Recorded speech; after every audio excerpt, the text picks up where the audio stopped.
Okay. Welcome back to Curse of the Azure Bonds, the second of the Forgotten Realms Gold Box games. So, this game definitely is not as lengthy of an experience as the first one.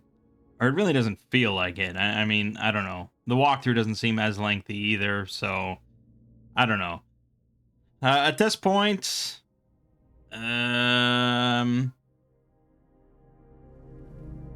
removed, I think, 2 more bonds of our 5. So 3 out of 5 are gone. And I believe so. So we just have the Fazul bond and then the Tyranthraxis bond, I think.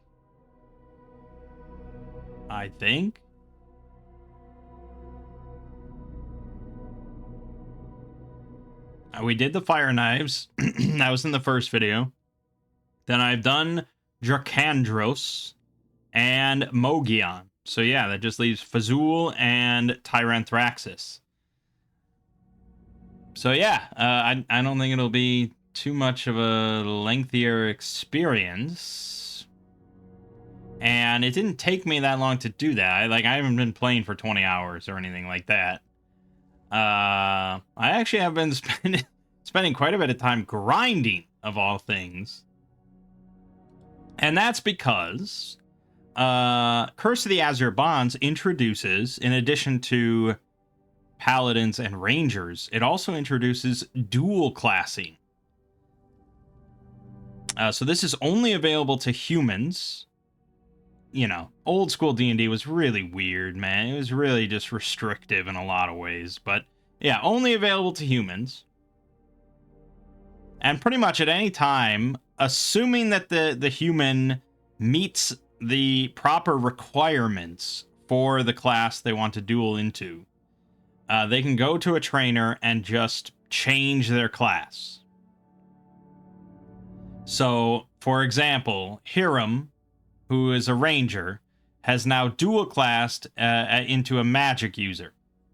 And so now, if you go to his page, it just says magic user. There's actually no reference to ranger anywhere on here. He is just a magic user.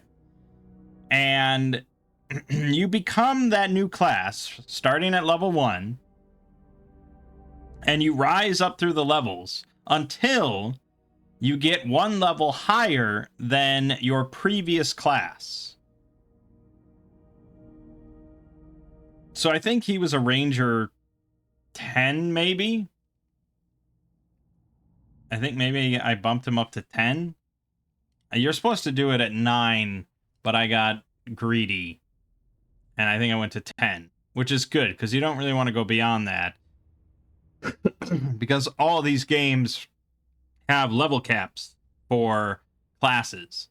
So the magic user cap in this game is 11. So had I gone to Ranger 11, which is also the cap for Ranger, I would not have been able to go 1 past that with magic user.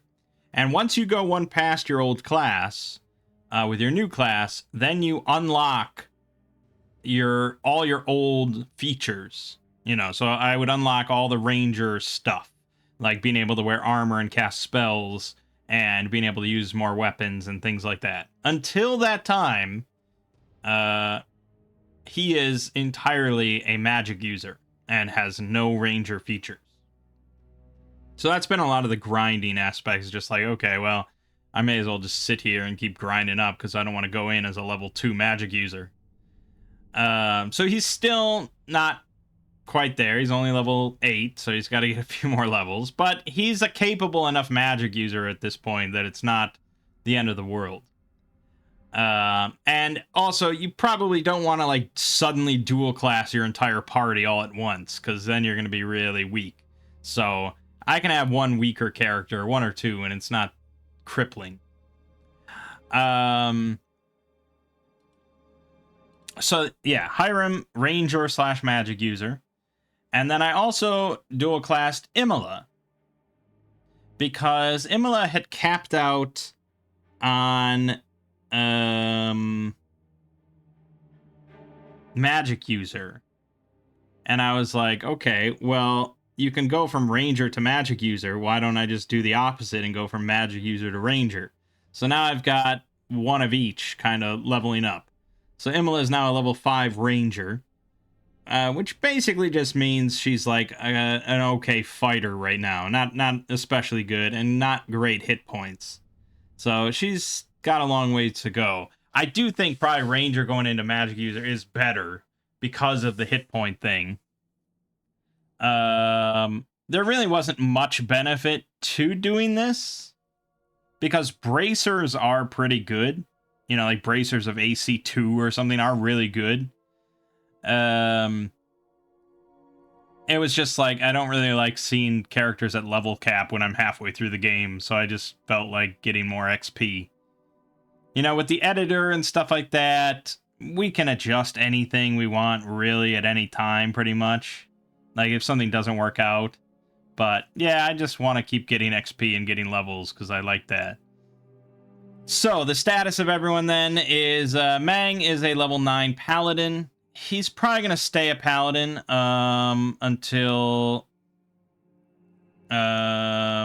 maybe the start of the 4th game, actually. Because single class warriors, so single class paladins, fighters, rangers, they do get additional attacks. And so you kind of want to get as many of those as you can before you swap.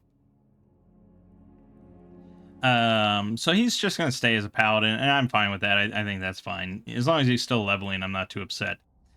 Gregory is still a single class fighter. Now, they do recommend also switching a fighter over to a magic user. Basically, spells are insane, and you want as many magic users as possible because it's just better. But again, with the whole additional attack thing, probably he's going to stay a fighter until like the start of the 4th game. And that's because the start of the 4th game, pretty much all your characters and whatever levels they're at get bumped up to 17 or something. So that's like the good time to dual class, because then you can just get rocketed forward.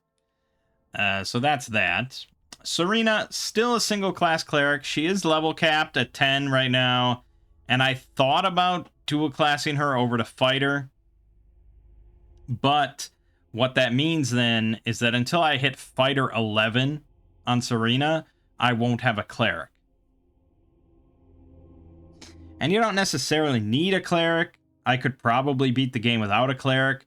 You know, it's not like I almost never heal in combat anyways, because it's just not very good, and you have to do it by touch and stuff, and it's just like it rarely works out where I want to heal instead of just killing things. Which is kind of strange, but that's the way it is. And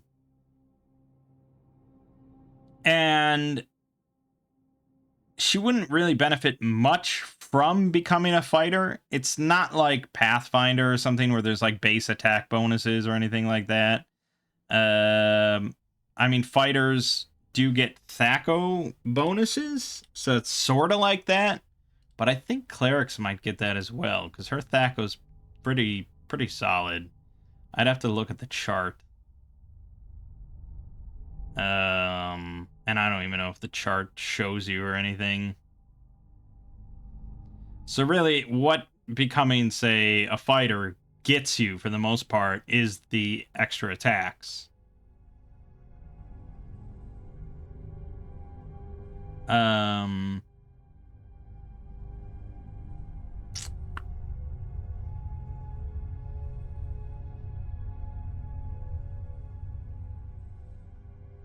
Yeah. So, I could, and honestly, I could just sit here and grind over and over until we're all really respectable. I guess potentially what the fighter dual class would get her is more health as well.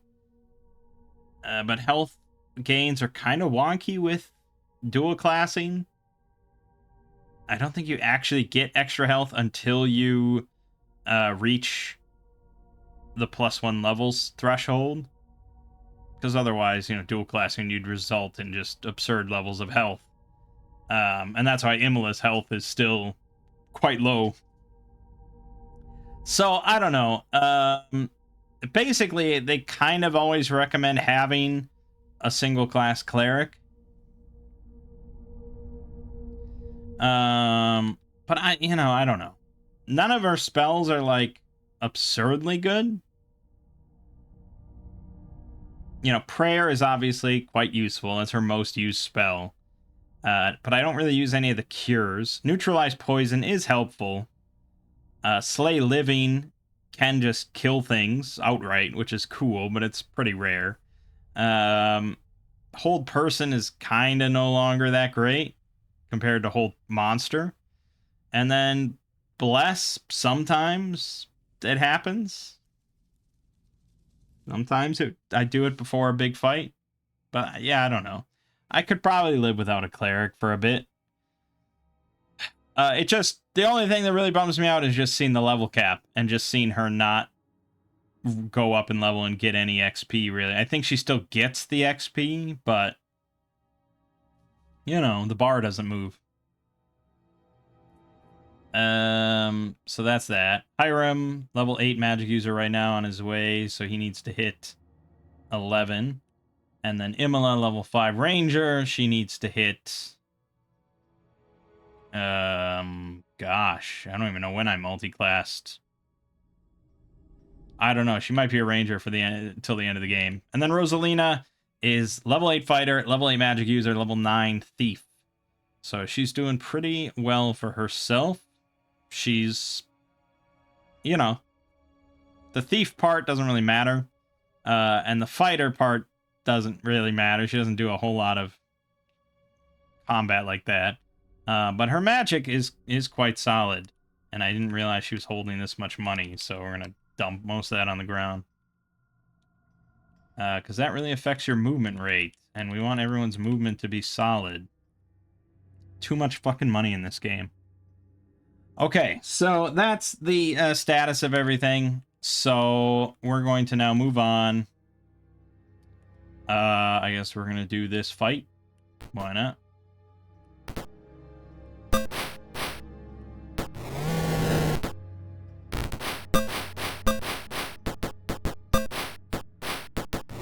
And this is where I've been grinding. This is in, we're in Zentaril Keep, the Zentrum city.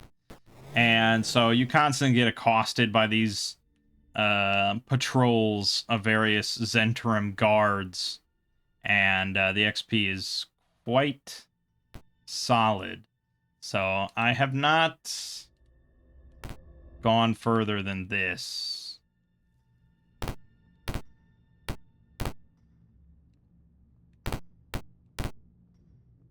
Arena combat betting. Okay. You see clerics, priests of Bane, and their bodyguards. So, you know, most of the time it's just pure auto battle. Sometimes I'll throw out a fireball, but I usually don't get fancier than that.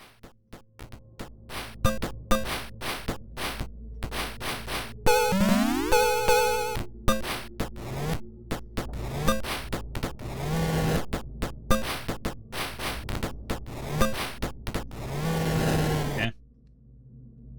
That's that. Keep moving. Fazowl.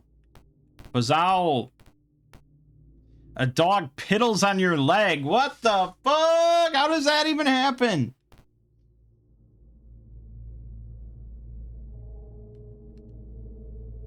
The city has gone silent. Streets are deserted. An ominous dread seeps into your bones.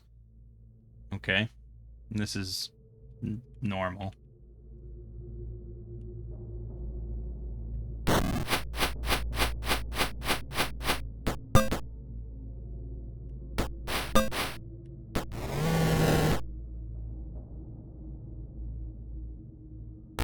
No spells.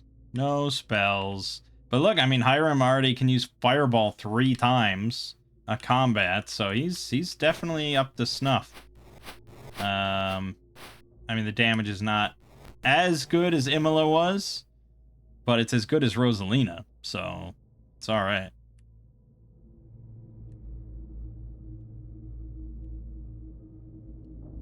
A dreamlike voice in your head says, "Great danger lies before you. Be fully prepared." A female halfling appears from a hidden niche. You enter her statement as journal entry 50. Let's read it right now.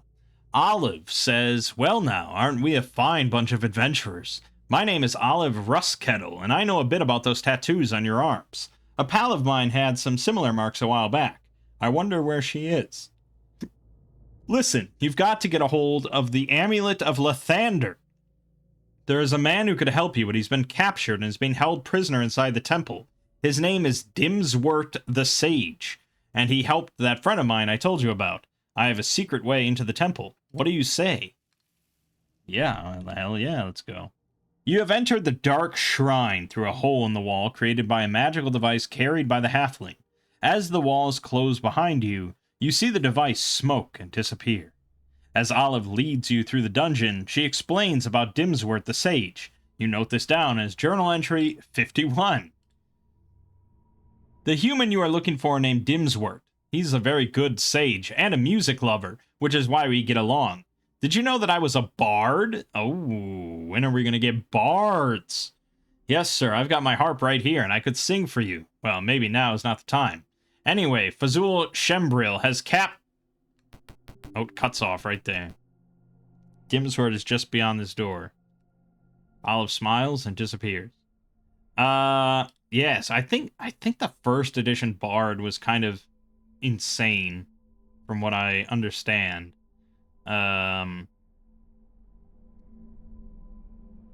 Like, the stat requirements were nuts, and it was pretty much like the culmination of the fighter, magic user, thief. Like, it was everything, and it was good at everything. Spoonie had some videos talking about, like, I think first edition bard and how nuts it was. Anyways, so we're in now the Shrine of Bane. So, of course, we want to just go into the room. We will pick our way in. You see an old man in the cell. He introduces himself, and you record his remarks as journal entry 12. Okay. Ooh, boy, it's a fucking novel. I don't know if I want to read all this out loud. I knew some other people had bonds similar to yours and have spent some time studying them. I see that some of the symbols are missing, however. I would suppose that originally there were 5. Essentially, the symbols are power signs of 5 powerful factions that have banded together. Needless to say, they are all extremely evil. Each of the evil powers has its own use for you, to the detriment of the others. This is your greatest advantage.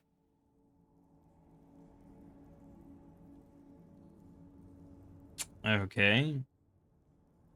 The Z encased in a circle on a triangular field is the symbol of the Zentrum, our hosts. It is said that they have a great hoard of lawful good weapons and magical items hidden somewhere. I was attempting to find out where it is when I was captured. I have determined that the hoard is not at Zentil Keep. It is rumored that Fazal Shembril, the leader of the Zentrum, is attempting to bring persons of good alignment under his power so that he can use these devices. The claws of flame are the symbol of Tyran Thraxus, the Flamed One. I thought that it would take him much longer to recover after the recent events in Flan. His is the greatest threat, as his ambition is the domination of the entire prime material plane, and he controls the pool of radiance, which must still exist if he is back. That's wild that they repeated the same villain twice. Already. I mean, I guess Ganon, they did that many times. But this is D&D, there's a billion villains you could do. To finish off Tyranthraxus, you will need 3 magical artifacts. I know that they have been distributed amongst 3 of the powers that have bonded you. One of the artifacts, the Amulet of Lathander, is somewhere here in Zentil Keep. Dracanderos has the Helm of Dragons. And Mogion controls the Gauntlet of Moander.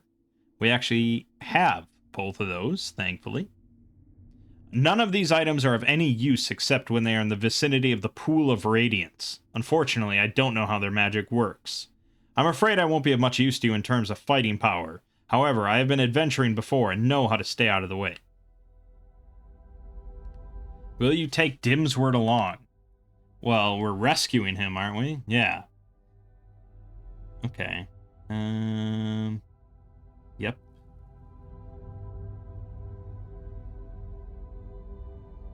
Yep. Okay. It's pretty simple. Yeah. Okay, good. Let's save so we don't have to repeat any of that shit. We're gonna pick our way in here. And then we're going to go through the secret door. You see a patrol of priests and troops in the distance. You are face to face with the unwashed minions of Bane. The priests attack. Okay, that's a new looking dude. The High Priest. Cold resistant, protected from good. We'll see about that.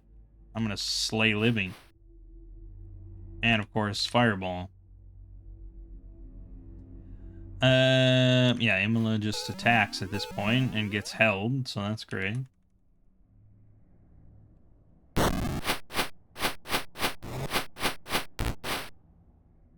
Slay living. Okay. So it doesn't usually kill the target outright. It usually just does some damage, but you know, let's get another fireball out there. We like those. Boom, 28 points of damage to all those motherfuckers. And they're booking it. They're booking it. Mangg laying on the floor like a useless slug. I guess I could look at what they got. I don't think anything is magical here, so that's that. And then we just heal everybody and move on. You notice a small door below the altar. What do you do? Detect trap. Hiram detects a trap. What do you do? Disarm trap. Rosalina. You succeeded. 2600 XP. Great. We got a long sword and a wand and 20 arrows. I don't ever touch money anymore if I can help it. So the longsword is +2 Berserker. Ooh hoo hoo.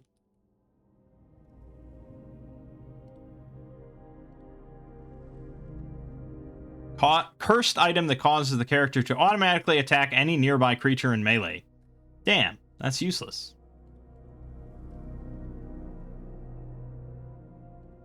Alright, well, just drop it then. We're never going to use it. Wand of Paralyzation is pretty good, I suppose. And arrows +2. Wehehell. Also, Imola leveled up. Ranger level 6 now. So another Thaco bump for Imola.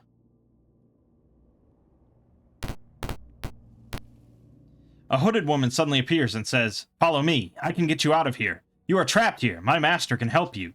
Do you follow? Yes. A strange shimmer surrounds you. The room around you begins to fade. Just before it does, a band of clerics burst into the room led by Fazul Shembril. He yells, "Woman, you go too far." Is that a big mustache on that woman? What is happening? Or is that what is happening? As the room fades away, he turns and rushes out of the room. You are led along a dark corridor. You see before you Dexam the Beholder. The hooded woman walks to a milling group of armored minotaurs. They immediately snap to attention. Dexam speaks. You record his speech as journal entry 30. So, these are Fazal's little secret. Very interesting. As the representative of the true priests of Bane, I shall deliver you to Mole Master and to the Grand Imperceptor. Once in Mole Master, I will examine these bonds in my laboratory, to your extreme discomfort, I'm afraid. But you may be comforted that during the final procedure, the one that will result in your death, the pain will not go on for more than 2 or perhaps 3 weeks. Once I have uncovered the secret of these bonds, the Imperceptor the Imperceptor will be most angry with his dear little Fazal, and we may finally rid ourselves of this heretic and his precious mages. Dimsworth the Sage whispers, "Look on the altar. That's the amulet of Lathander. What do you do?" Well, I imagine we're gonna fucking kick his ass, right?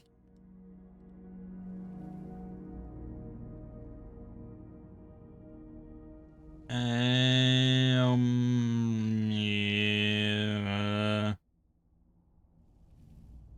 It doesn't matter which option you choose.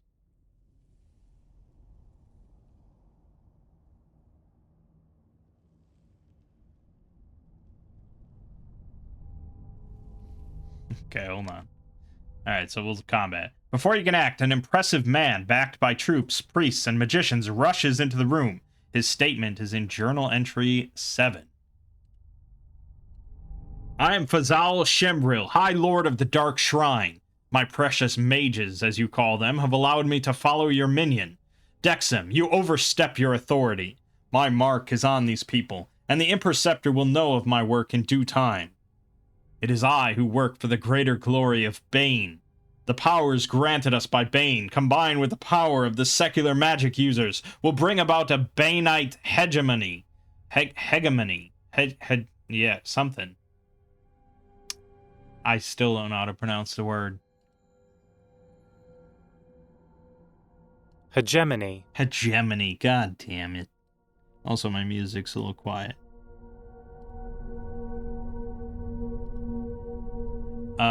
Yeah, hegemony.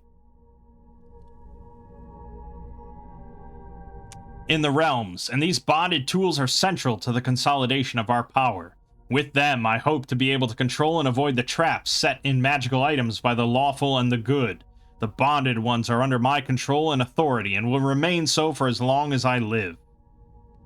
Dexam roars, "Then die, heretic!" and blasts Fazul into a heap of ash. You feel the bonds on your arms start to writhe. The bond of Fazul fades. Now that the bond is gone, they are of no use to me. Kill them. So, the walkthrough says here, yes, Fazul really is dead and not coming back in later Gold Box games. TSR was not happy about this. Who the fuck is Fazul?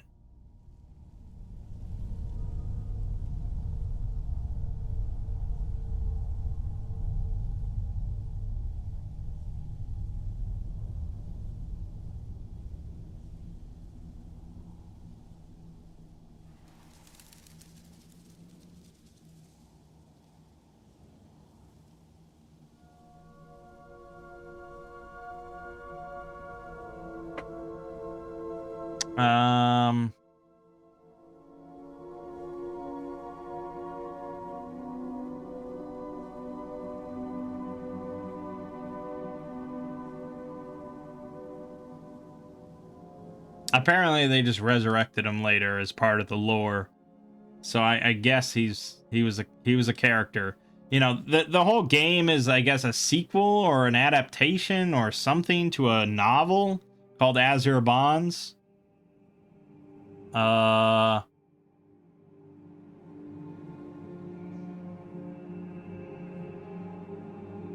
mean, the lore page doesn't mention these events at all. I don't know if it doesn't even mention Dexam in his whole lore page here. So, you know, this game must not be too canon. Okay, anyways. Dexam turns to the altar and starts to leave. You notice the amulet rising to meet him. As Dexam leaves, his forces and the remaining troops of Fazal start to melee in the room around you. Okay, so we didn't get launched into a combat, but I imagine random encounters are going to be hefty. So, it says to leave the altar room through the opposite door as soon as you can. Combat is very heavy there. Fixed and random in combats against ogres or griffins will also include Dark Elf Lords, who will each drop a Drow Longsword +5, Shield +2, and Drow Chainmail +5. You'll want all the help you can get for the big fight against Dexam and the Hooded Woman at Location 3. Okay, so...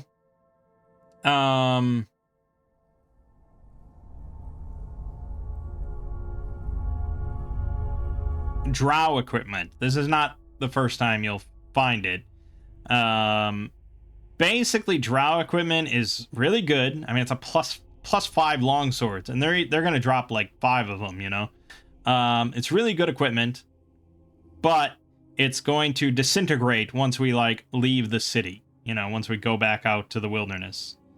So yeah, there was another whole dungeon where you were basically intended to use a bunch of drow equipment until you left. So we're gonna have to get a hold of that. But yes, you are attacked. Okay, here we go. So these are just Zentil fighters like we've been fighting. No fancy business there. Nothing a little fireball can't solve. Healthy application of fireball.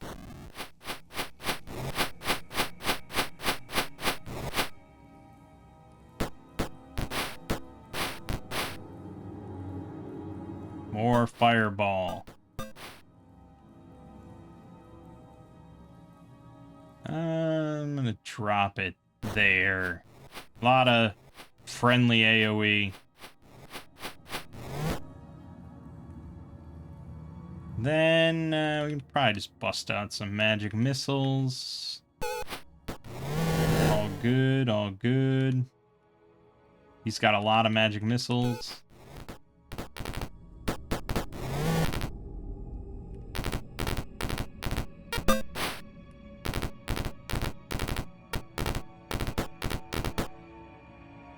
That's it.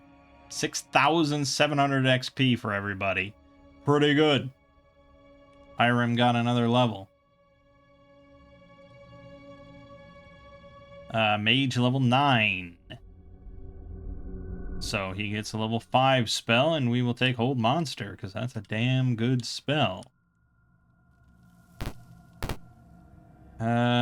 Pick. Nope. Knock. Okay, let me reveal the map so we know. We're trying to get eventually down to the southwest. We're in the northeast now, so we got a ways to go. Bit of a maze of tunnels. We got plenty of these kind of fights, which, you know, they give XP, I suppose. But hopefully we fight some drow.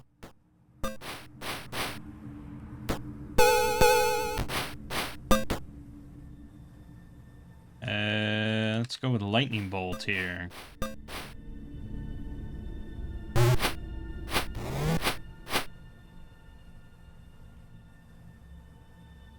And then we'll throw out a prayer. That usually helps. And then...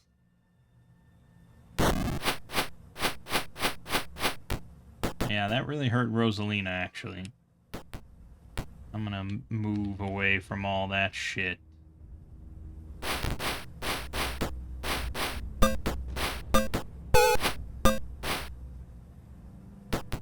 Yeah, if you get hit before your turn, there's no spell casting for you that turn.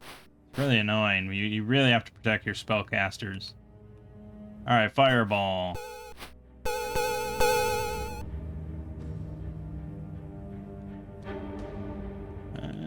I can't put it.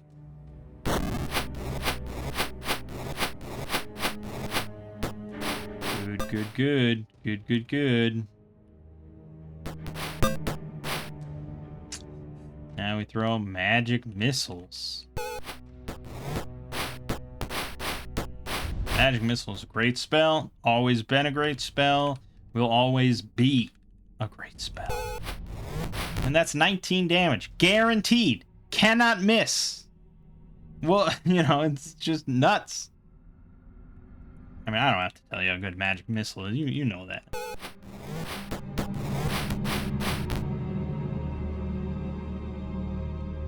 Um, 21 points of damage, guaranteed. At this point, though, you can just go. Just go. They're scared. They're cornered.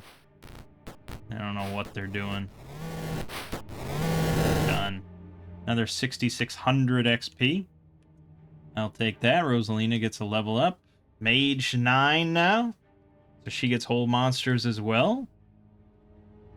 Very good. Very good. We'll probably want to rest and memorize that before the Beholder fight. But Fumble should be pretty good. You are attacked by a band of Minotaurs and Priests. Really? So, Clerics and Minotaurs. We have an AC of 1 and a THAC0 of 10. But their damage is not really that insane, so... not overly concerned. Let's throw out a Confusion.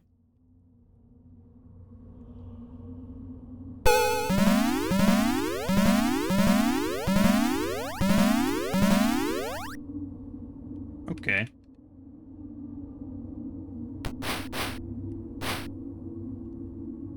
And then let's throw out a Fireball.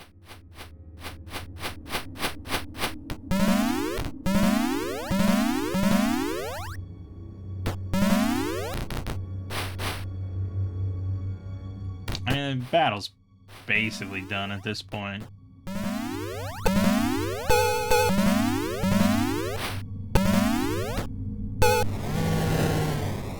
Except Gregory died. Now, ordinarily, I'd be very upset about a death. Because it means I'd have to go to a temple to get it fixed. Except I learned that the companion button, the encamp fix button that heals you and everything, also brings characters back from the dead. Just for free. I don't know how legitimate that is.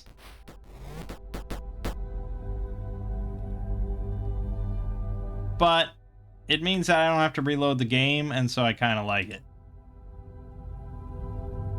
So, there you go. Back to full. You know, when you play the game, you can play your way. How about that?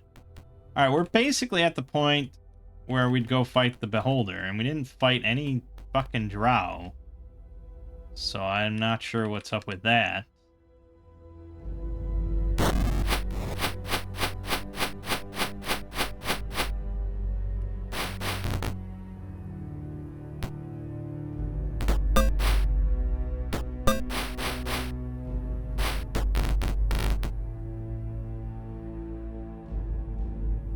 Everything is just Fireball.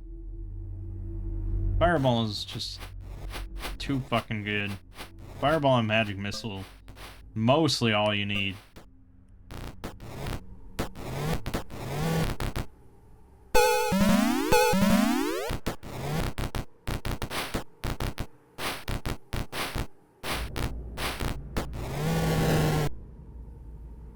Yeah, I wonder how they're gonna implement, like, you know, 7th level spells and 8th level spells and stuff, because it gets kind of ridiculous. Which is why Baldur's Gate 3 didn't even bother. Okay, let me double check this.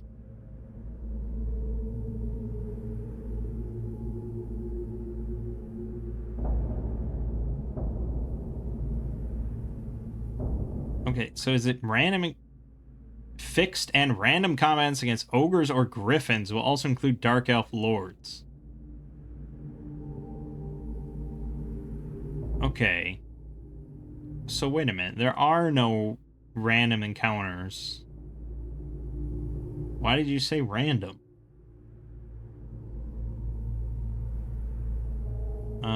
Okay.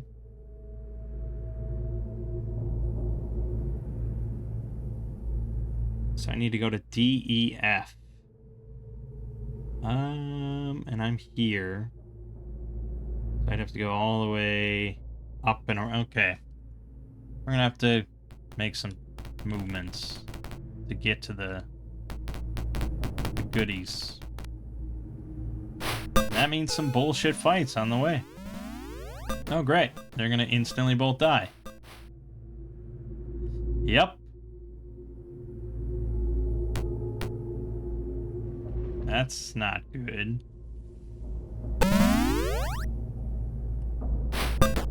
That was a really lucky cloud. But how about a lucky fireball for your asses? Boom, boom, boom, boom, boom, boom, boom, boom, boom, boom, boom, boom.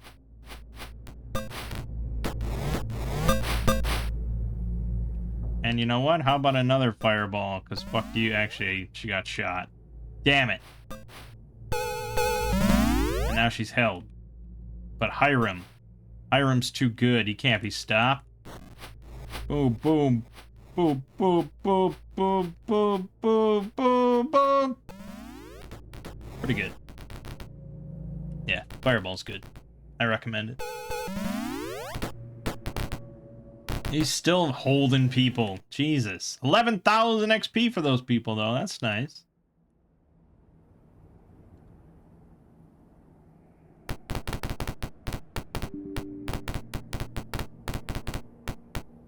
There you go. Griffin attack. Okay, so we got Griffins. AC of 3, Thaco of 13, 42 health. Not too bad, but there's a lot of them, and they do get 3 attacks per round. For a total of 2d8 plus 2d4 across all their attacks. That's a hefty hit if they all land. And then there's a Dark Elf Lord who's hasted, resists magic 50%, has an AC of -7 and a Thaco of 5 with 108 HP. He is, he's a troublemaker, all right. We're gonna have to get Fumble on his ass. Assume he doesn't... Okay, we got him clumsy at least. That's good. He's fumbling. Let's go ahead and pray. That helps. And then I think just launch some fireballs. You can't go wrong. You cannot go wrong with fireball.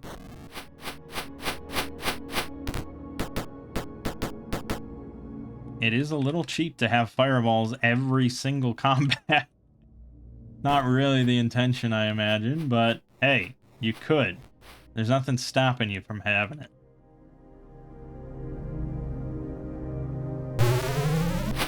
Fuck. Fuck. Yeah, this is... Actually, what if I try to heal? I'm gonna try to heal Imola. Okay. I mean, it went from 11 to 34. So it's not minor or anything.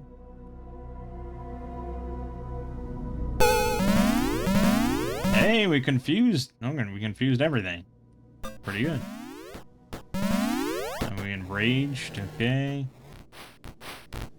Dark Alpha Lord just gonna stand there. And probably just die. Yeah, he's dead. Alright. So, he's got his chainmail, his shield, and his longsword. So we're gonna want to take all that. Now... So we're definitely gonna want to slap that good shit on. The shield is actually not a drow item, so that's just good. And then the chainmail is really good. But I feel like I might want to put it on, say... Yeah, let's put it on Gregory for now.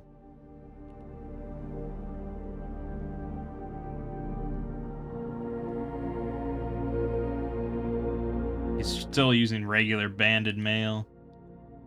That bumped him up to -7. Good, good. Good, good, good. So that was a fixed encounter. And then...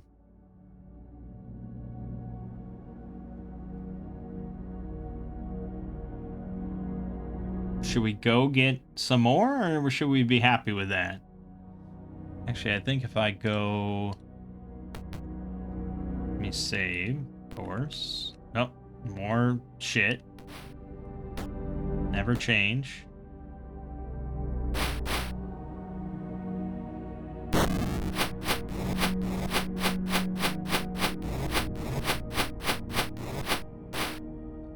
It's pretty hard to avoid friendly fire if you want to kind of maximize your damage.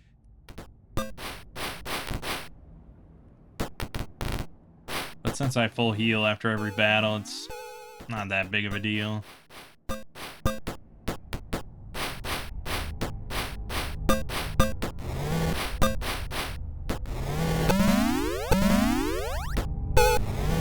Fucking hell, dude.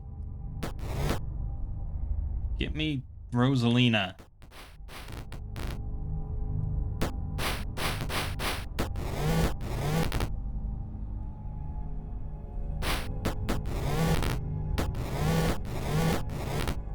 Everyone's dead now.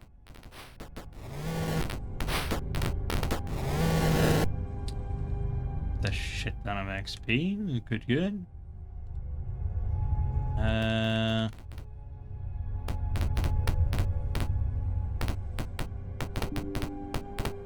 Yeah, I don't think that's a repeatable encounter. Okay.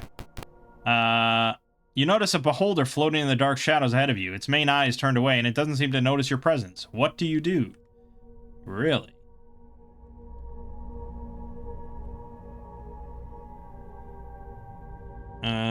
It's actually a gas spore. If you attack it, it explodes, and everyone in the party must save versus poison or take 6d6 damage. Okay, we'll sneak past. As you cautiously pass by, you discover that what you thought was a beholder was actually a gas spore. You breathe a sigh of relief that you didn't attack the nasty creature. No shit. Okay, well, I guess we're gonna... We will go for one other collection of drow items. Ogre's attack. Look at these ogres. Penalty to hit versus dwarves and gnomes, and they take extra damage from rangers. They are quite weak. The only real trouble here is the dark elf. So I guess for now, let me just clear out some.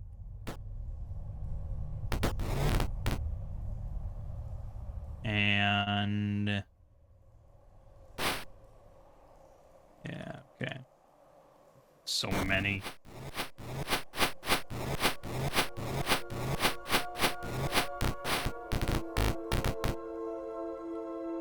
Alright, I don't know, just magic missile this dude.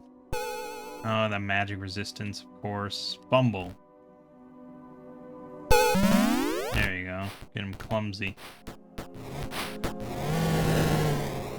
Slay living. Magic missile. Of course not. Oh, there you go. Instant kill. Excellent. That solves all our problems.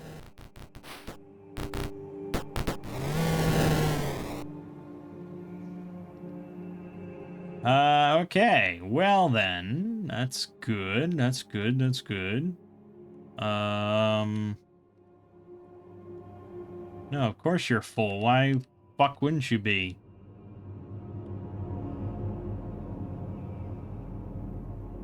What are you full with? Arrows and scrolls and shit. Ugh. It's all kind of important, I suppose. I don't think I want to drop anything. Trade.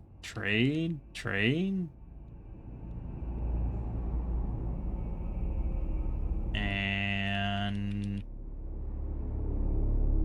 Good. That's all good. AC -7, Thaco of 9. What's Mangg's Thaco? 5. Yeah, well, that's what you get. That is what you get. Okay, you know, we're probably fine. I'm sure we can beat a beholder, right? Let me, though, memorize these extra spells while we're sitting here. Hold monster. And hold monster. That'll take 7 hours. But we did it. Perfect. Okay. Let's do it. You have met up with Dexum and his minions. The hooded woman reveals herself to be a Medusa. They attack. Okay, so we've got a bunch of Minotaurs. We've got Beholder. Look at that little cute little Beholder. AC of 0, Thaco of 7. It's funny, AC of 0. That means Mangg hits on a 5 or higher. 1 attack per round, but it has Beholder Eye Stalk attacks and immunity to spells. That's the big one right there, because spells are nuts.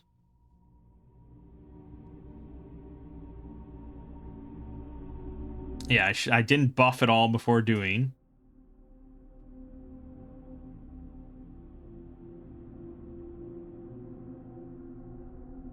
And I didn't equip Silver Mirrors to protect against the Medusa, because I didn't even know it was in there. And we're going to see how this all goes. It's probably going to be bad. Yeah, so the Minotaurs aren't really too tough.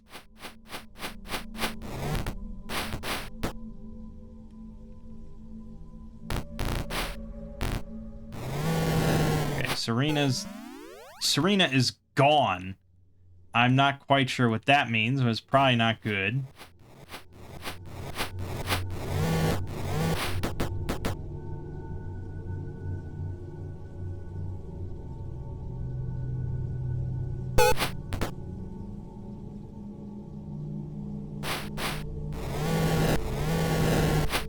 Yeah, Beholder seems pretty tough, as it turns out.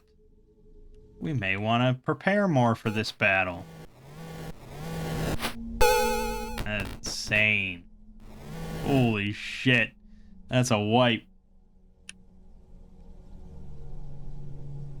That is a fucking wipe. Okay. Okay. So...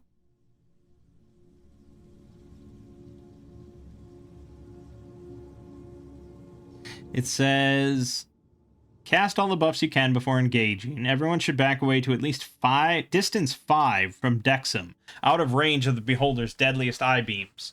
Mages should launch a couple of fireballs to clear out the Minotaurs. Fighters and thieves should delay after backing off and then arrange a backstab on Dexum. The Medusa is not nearly as dangerous. You can protect against her gaze with silver mirrors, and she's perfectly vulnerable to fireball. So there really isn't much defense against the Beholder. It's just try and alpha strike it down, I suppose. Is that what we're saying? Hold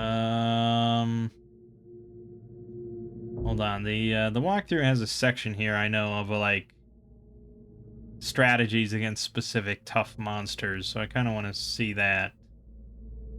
All right, Beholder will fire deadly eye beams if at range 4 or less. Keep away from those if at all possible. Even farther away, fear and slow eye beams can be painful debuffs to deal with. Beholders are also immune to all combat magic. The 2 best ways to deal with Beholders are firing arrows at long range or arranging a thief backstab. Beholder backstabs do not work in any other gold box game. Exploit it here while you can. Okay, so the backstab...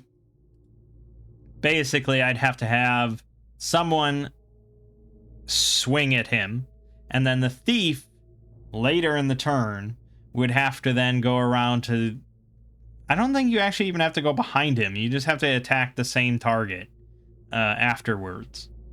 I think that's how it works. So, yeah, well, we're gonna cast Bless, and,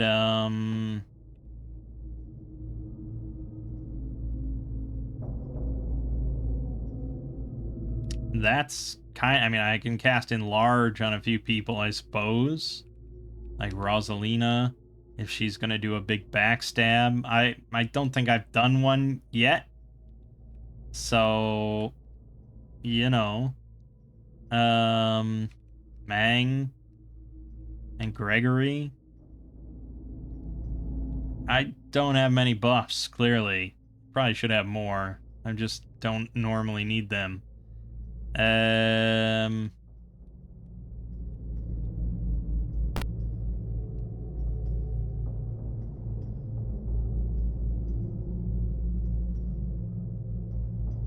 So they're saying I should back away from Dexum, like, immediately. And that's probably a reasonable thought. And then we're going to fireball just to deal with that. And then also back away.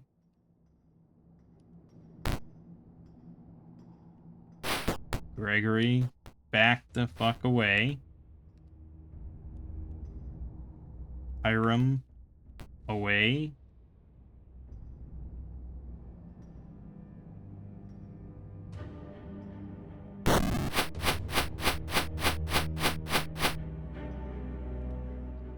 Okay, well, that certainly does the trick, no doubt about it.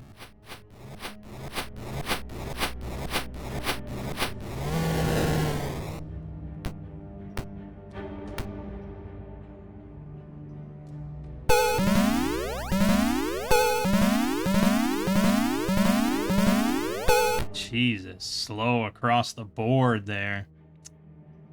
Okay,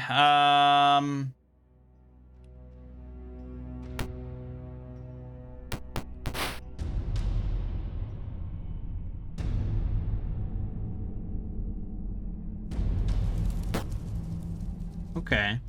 So I just hit it for 21 damage. Because its AC is not super high. So theoretically, I'm gonna move here. I think we're just hoping that we're gonna do this, so I'm gonna cast Prayer. Rosalina now is gonna go forward. Like I said, I don't think I have to go behind it or anything. I just have to hit it. So we're gonna just...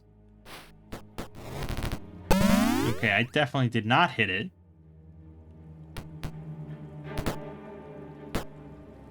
It's down to 45, but that's not really good enough. And allegedly no spell whatsoever is gonna work.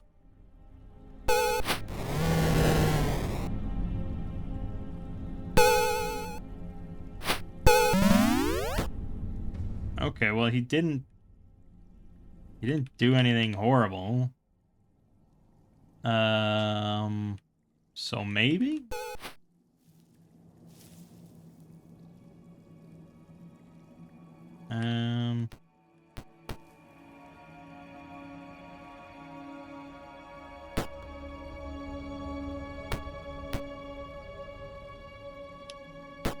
Hey, backstab! That was it! I did it! Excellent. Okay. Never had to do that before, but yeah, magic immunity will force me to do some different stuff. All right, Emma actually got a level out of that. We all survived. That's crazy. That's pretty good. Fun stuff. All right, for items, what do we get? A lot of bullshit. A lot of bullshit. What's the special stuff? That's all we care about. Yep. 4 random items. That's it. So, the longsword, a shield, and 2 magic scrolls. Why not? You retrieved the amulet of Lathander from the mangled remains of Dexum. Awesome. Okay, and that was a longsword +1 and a shield +1. I don't think the longsword +1 is useful to anyone, but you know, we did it. Feel good. Emily got a level up. Ranger level 7. So another Thaco bump and some save bonuses. Good, good, good.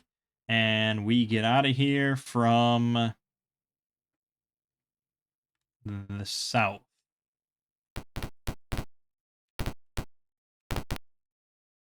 Attacked by a band of minotaurs and priests. You do not frighten me.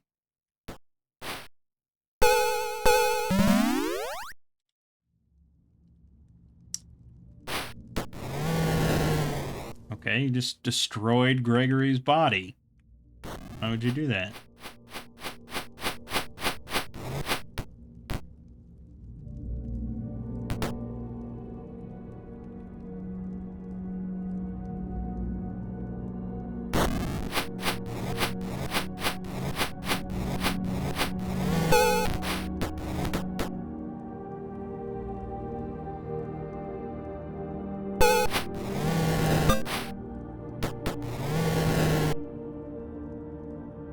Okay, good.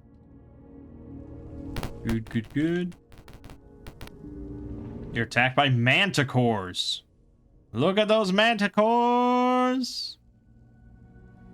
4 attacks per round. Ooh, doggy. Ow. Always making me fireball shit.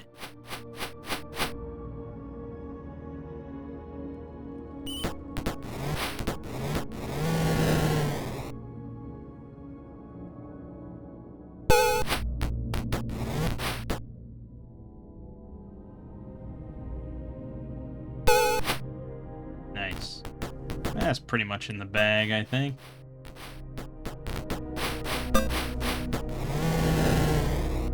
It sure was. Okay, good. And we are out of here. Olive Ruscuttle appears just outside the door. She says, "So, you made it. I'm surprised. Dimswort, you come with me. A man from Shadowdale has some questions for you." Olive and Dimswort leave. You see a rider in the distance. He stops suddenly, and a moment later, you hear what sounds like Gary come wafting through the air. The rider changes direction and gallops over to a woman dressed in purple. They embrace. The woman climbs onto the back of the horse, and they ride away. As you leave, you see that civil war is erupting. Many factions are using the havoc you've caused to even old scores. The city will be unsafe for a while. Well, there goes my grinding spot. So that's a bummer. So next would be the Myth Dranor Burial Glen. Is that on the map somewhere? Oh yeah, it sure is. Oh yeah, okay.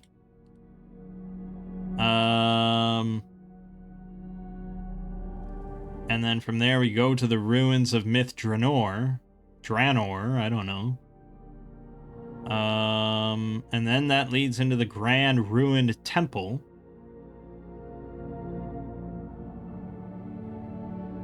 And that's it.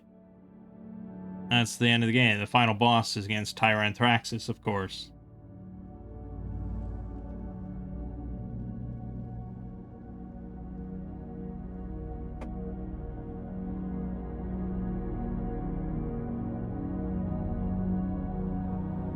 Should I just do it? Should we just go? I mean, should we just go?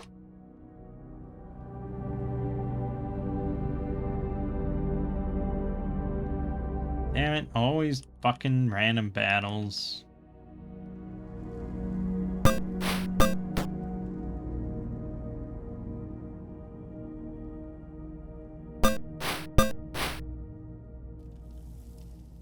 I mean, ideally I can just blast them from here.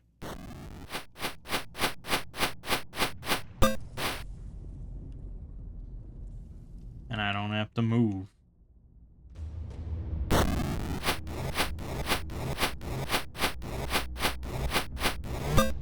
Pretty good. Alright, and then you just let it run and it'll do its thing and you alt tab or something like that and don't worry about it. I mean, do we think we can beat Tyranthraxis? I guess we beat him before and we were a lot lower level, so why wouldn't we be able to beat him? he's gonna suddenly be so much more powerful? Why? Why would he be more powerful now? Doesn't make any sense.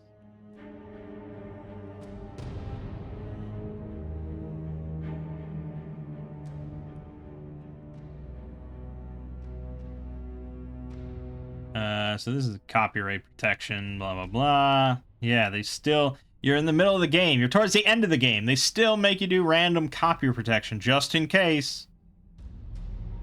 You're at the Standing Stones. A gray-robed man sits against a stone, his face covered in shadow.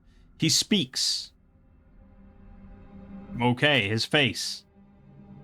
I don't know. But we're going to Myth Dranor through the wilderness. A young woman with a purple sash races by on horseback. Moments later, a man with a hammer rides by. As he fades in the distance, you can hear, "Nicasia, wait!" Okay, we are, in the Burial Glen. The Helm of Dragons reports Tyranthraxis is to the north. You don't say. Okay, so tell me about the Burial Glen, because I would like to know.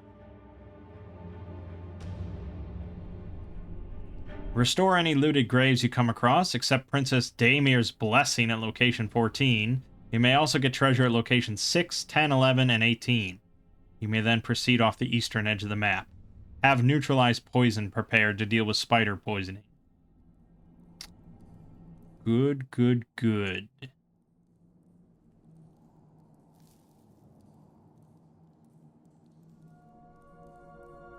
Okay. Okay, I see this. So, 14, 6, 10, 11, 18. Where's 14? Okay, I see it. So let's do this, and we're gonna save, and I think I have to go through my inventory, because now all the drow shit is gone. So he's fine. Gregory, however, has to put his boring old banded mail back on. Serena is fine. It's basically just armor, because I think they auto-equip shields and weapons. He's good. Imola needs banded mail, so that's good. And Rosalina should be fine. Nothing changed there. Yeah, we're good. Okay. An elfish spirit appears and greets you. What do you do? Boy, that's a real... That's a question, alright.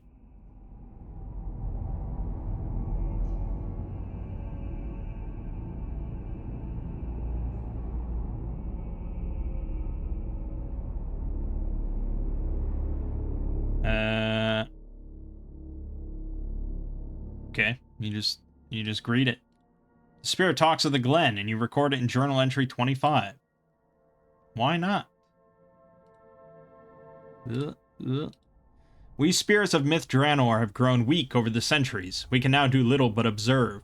We ask for your help. In return, let me reveal to you a secret power of the Thry-Kreen. Within this building is a glowing red web. If you speak the word Kirkik while standing before it, then walk into it, you will gain great strength. I've seen many of the Thry-Kreen do this. You believe that? Believe that shit?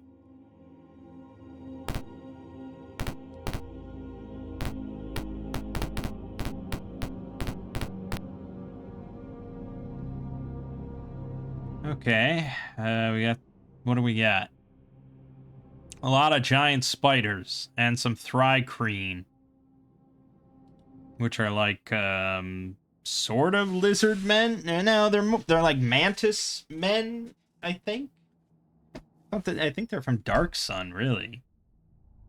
But anyways, we're gonna... Whoa, look at those creepy spiders.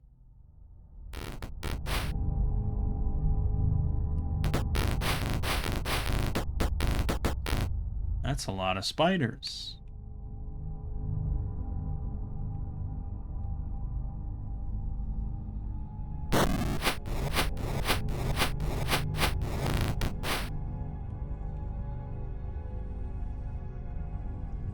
This one's going to be a bit tricky to position, but that'll do the job. Nice.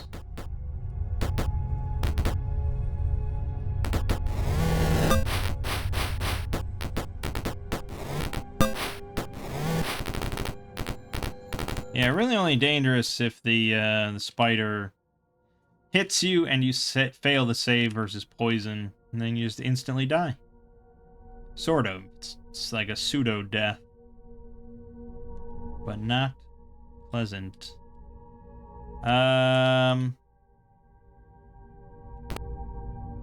Insects watch you, and we just wait. Who is your master? Her kick. That is unknown. Die! I should have said Tyrantraxis. God damn it. Didn't I learn my lesson last time?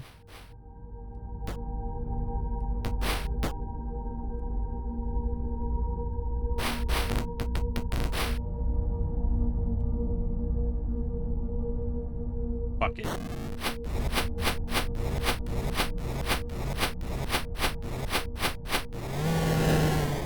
I mean, it's all better than dealing with poison, so, you know.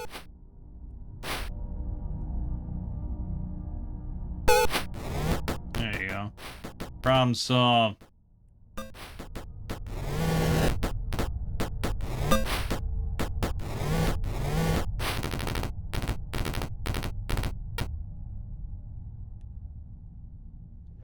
Okay, good. Okay, I don't know what they wanted from me there. A spirit appears before you. I am the spirit of Princess Daymir. You seem good people. Will you accept my blessing? Accept. Go forth with my blessing. I am amazed that the Swan Maze are still active in the realms. I recall my tenure with them. You are lucky to have Serena in your party. She fades away. Okay, so yeah, you remember in the last game I mentioned that the second game, it's good to have one female character in your party for a side quest. And that's what the Swan May is. I guess she got some sort of magical tattoo from the Drow that's like sacred to them or something. I don't know. It's fleshed out more in like the tabletop, but yeah, it's like an important thing among the Drow or something, and it's only on females. I guess in the tabletop you can actually turn into a swan if you have it, but yeah, so that's that. Okay. So what was the blessing though?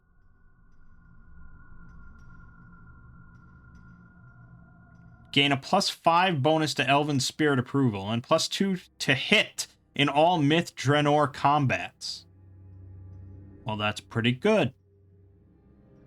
Applies to all combats in the Burial Glen, Ruins of Myth Draenor, and the Grand Rune Temple. Damn, that's even the final boss fight. That's a good one to get. Okay, then we're trying to get to 6, 10, 11, and 18.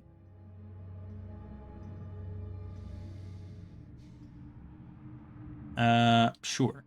Sure. We can do all that stuff.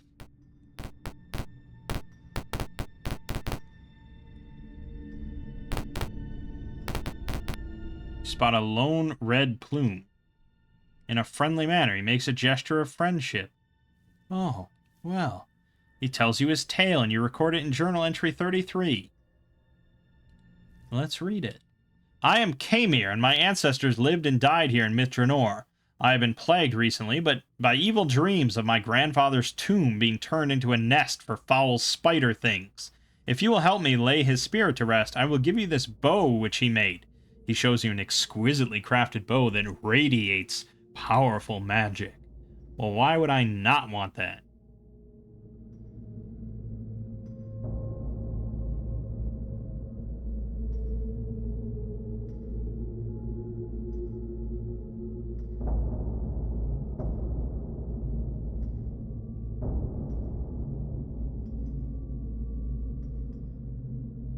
Oh, because he's actually a Rakshasa, and it's a trap.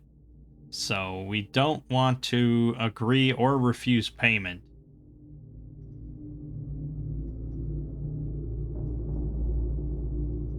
I guess. So we want to disagree. Then I shall try myself. He goes through the gate. Suddenly a scream pierces the air. Do you go to investigate? Yes. A whispery voice cries out, "Beware, a trap!" Do you continue? No. But really, yes. Because we want treasure. Within an unearthed great... Okay, a bunch of spiders. And, of course, the Rakshasa. Who looks kind of derpy and kind of cute there. I don't know. He's got immunity to spells, though. But those spiders don't. They're phase spiders. They blink. Ow. Do without that.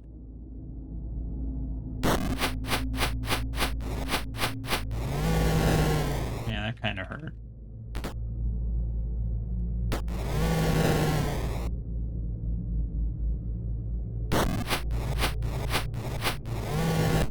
Yeah, I figured that was gonna happen. She was getting beat up a little too much. Oh well. We're fine. So there's his longbow. You see a partially excavated elf skeleton. Jewelry glitters on its wrist. What will you do? Rebury skeleton. Okay, good. That's important.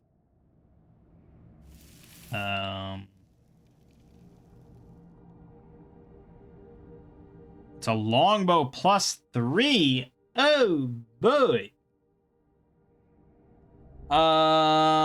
Yeah, send that over to Imola, because we'd rather he shoot arrows. She rather shoot arrows. You see a group of knights. Full-size weight. Your cause is just. When you're in the temple, we will cause a diversion to draw off some troops. Good luck. Well, that's great. Everything's working out. Really coming up, Mangg. So 6, I have to go all the way around, and then 18, I have to go around. So we will go around. Insects appear.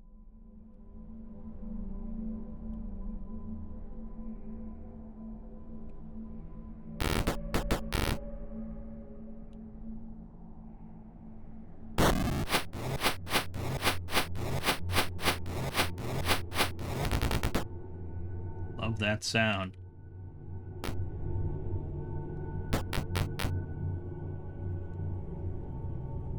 Oh boy. Okay, good enough. She's held. That's not good. He's held. He's dead. No surprises there.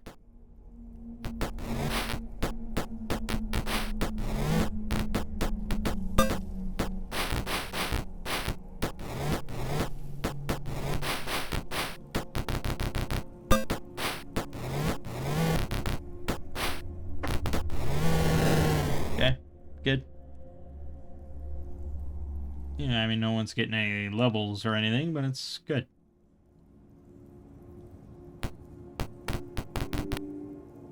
Hail, bonded ones. Figure breaks into rapid speech, and you record in journal entry 56. Hurry on, hurry, hurry. 56. I know of your bonds and of your struggle to free yourselves, for I helped create the first bonds, what seems now so long ago.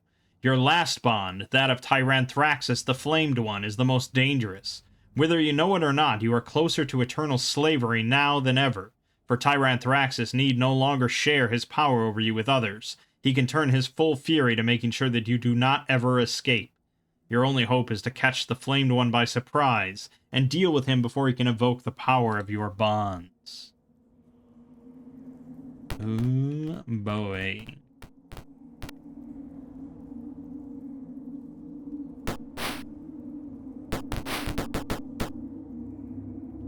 Yeah, I mean, there really isn't, like, a great enemy only AoE, you know? It's all pretty rough. But I suppose that's fair. Fireball's good enough as it is. Alright, we're just gonna roast some shit.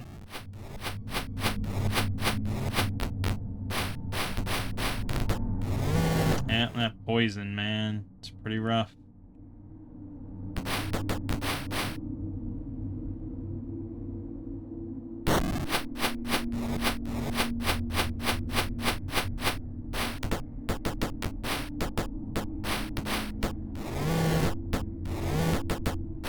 Yeah, that poison.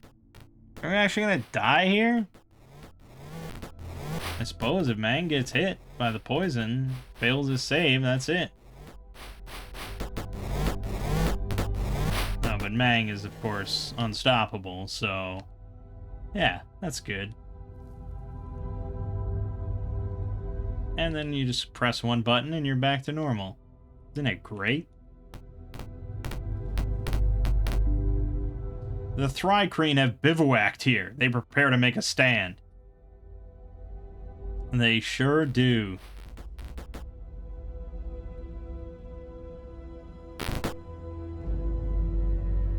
Nothing a little couple fireballs can't break up.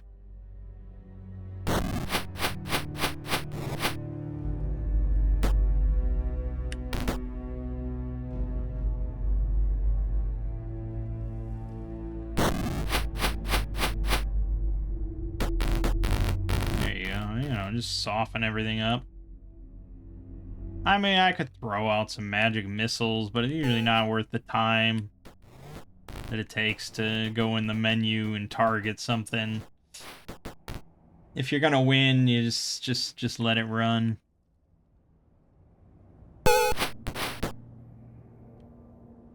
But for, you know, for fun's sake.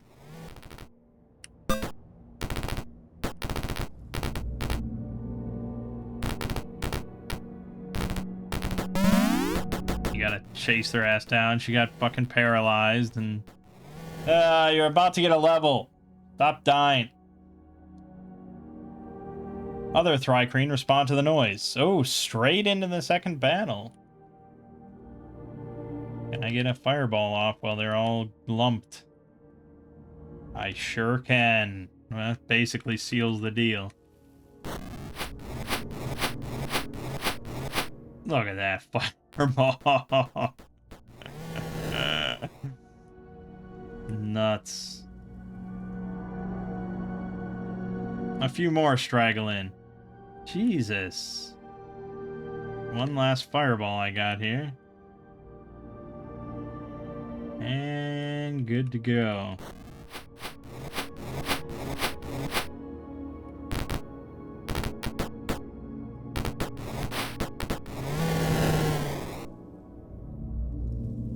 Rosalina missed out on all that XP. And that XP as well, just for shits and giggles. A Bardiche! Holy shit, there's weapons you pick up other than long swords? What the fuck? That's crazy.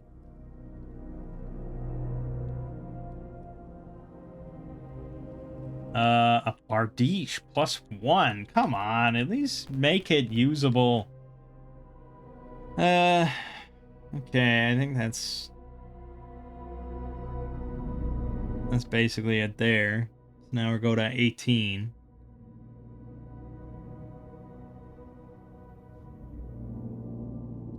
Okay.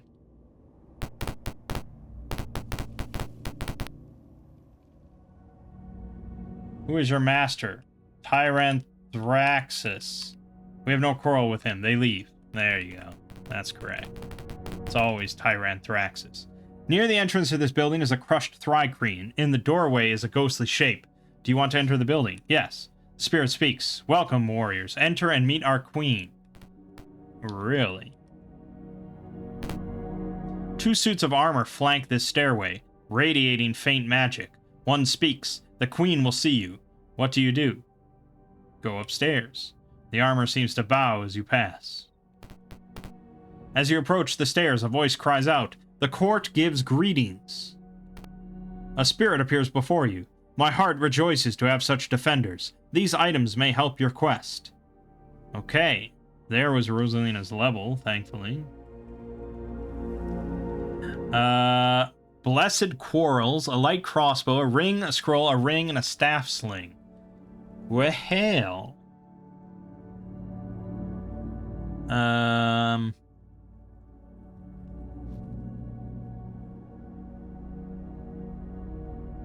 So it's a light crossbow +5, a ring of invisibility, ring of protection +2, and a staff sling +3. Damn. Okay, well, I guess Serena will take the staff sling, and Rosalina will take the ring of invisibility, and Gregory will take the ring of protection, and then Hiram takes the crossbow, I guess. +5. It's pretty good. Alas, my time is short here. My best wishes to you. She disappeared. Right. Okay, so equip the ring of protection +2.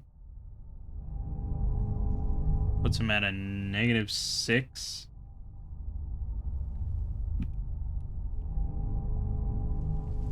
We'll see if she ends up using the staff sling or not. We'll see if he ends up using the crossbow or not. And then... Oh, not Hiram. I meant Imola now. He is not going to be able to use a crossbow. Right.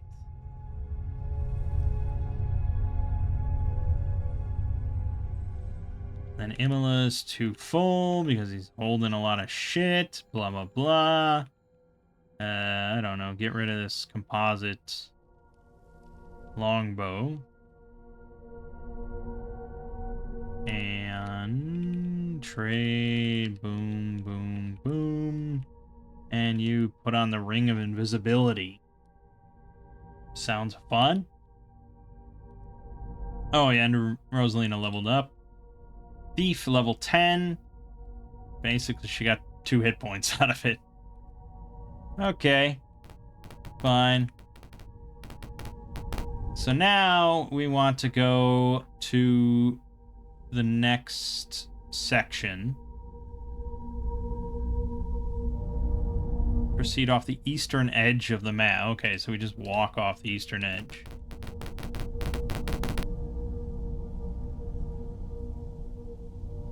Tyranthraxis. We have no quarrel with him. Of course you don't. Oh, more. Well, I'll tell you what I told the other guy. Tyranthraxis. Isn't that great? Hey, you want to know? Tyranthraxis. You are heading toward more ruins. Will you travel via path or through the woods? Oh, that's a good question.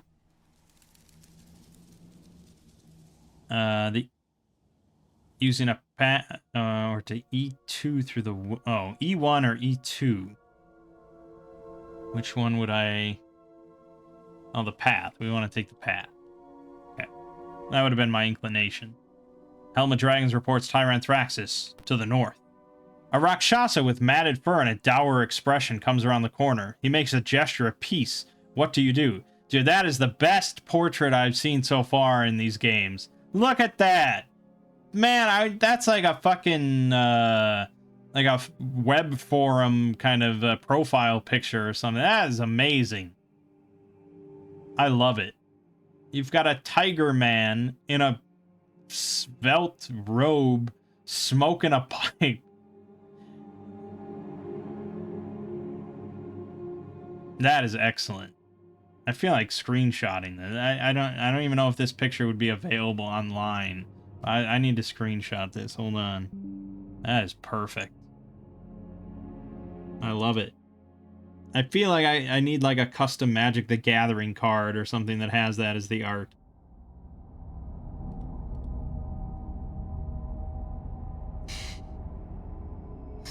Yeah, it's pretty good. Okay, so if we attack, he just shrugs his shoulders and sprints away.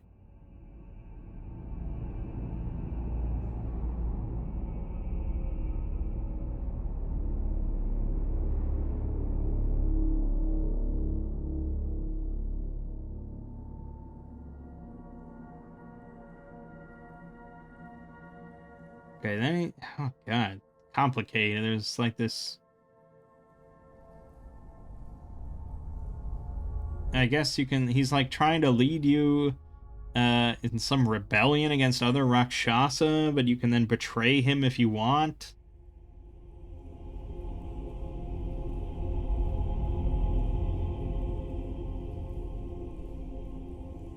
Okay, and then... Well, you get some treasure out of it. Yeah, I mean, you get like 5,000 XP out of treasure. So, fuck it. Yeah, let's do it. He makes a gesture of peace. What do you do? Wait. I am Tershea. He goes on to tell his tale, and we record it in Journal Entry 5.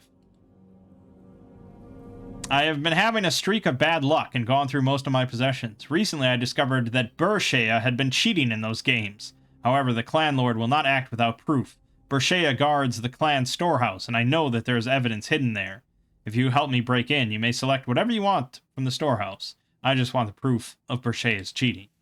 Will you go with him? Yes. Then come with me. The entrance is guarded. Do you attack? Yes.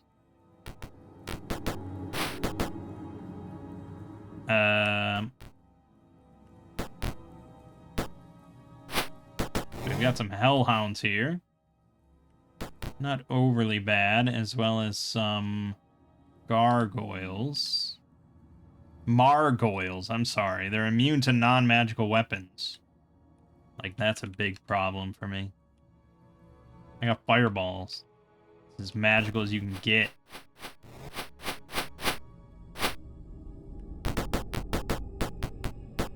Yeah, so at this point, just mop up. Everything's pretty softened. And they're running away like little bitches.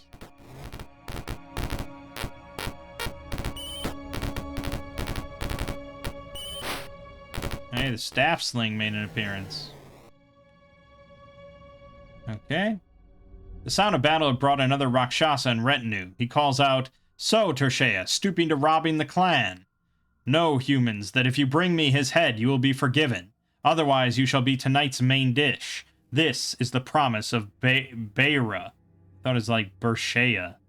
Who do you attack? Beira. You are fools, but we will thank you at dinner. Boy, really crowded here. But look, we've got Tershea with us, the Mac Daddy himself. Excellent.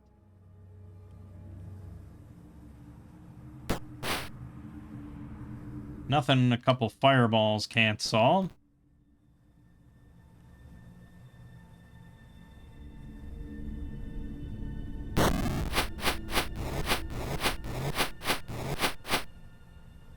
Okay, I'm not going to want to throw the next one quite so close. Oh, I actually get to control Tershea, who has lightning bolts? This is going to destroy me if I do that, so we'll just send it out that direction. Magic missile. Didn't work because Rakshasa has immunity to spells.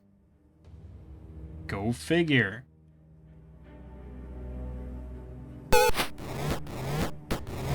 Doesn't matter, he's dead. 1,000 XP for that.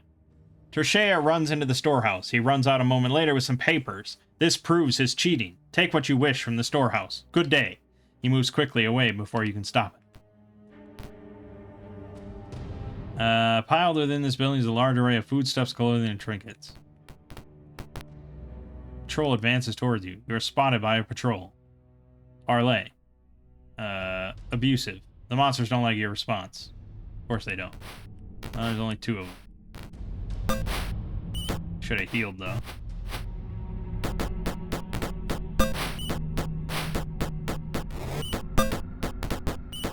Rakshasa, man, are pretty tough. Alright, let me heal. You're spotted by a patrol. Alright, let's try being sly. You are in my domain. Pay me a tithe, or I will feed on your entrails. Do you pay? Huh. Oh, I needed to... I needed to be haughty. Yes. Do not let us find you again. They leave. Alright, there's the big XP. Good, good. Good, good. There's a long sword and a wand. Long sword +1, wand of magic missiles. This is basically just garbage. I don't have any use for any of this. Oh well. Okay, so we did that. That was easy. Then, we want to go to location 4 and rescue the man at location 5. I can do that. That's straight up north.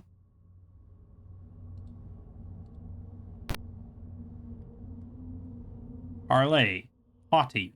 At least you stand up for yourselves. You are free to go for now. How many patrols do you have? Oh, it's because I'm in search mode. That's not helping. Ahead, you see a man running, near exhaustion, chased by a pack of hellhounds. The man stumbles and collapses. Do you go to the rescue? Yes. Alright. Hellhounds. Pretty easy stuff, even if I don't use Fireball.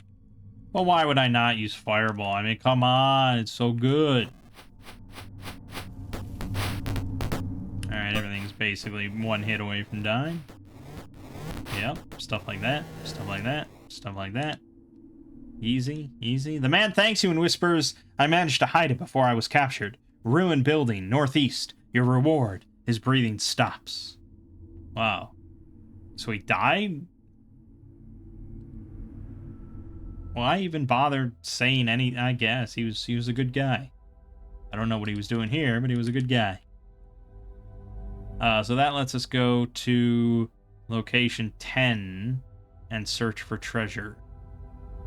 So we will do that.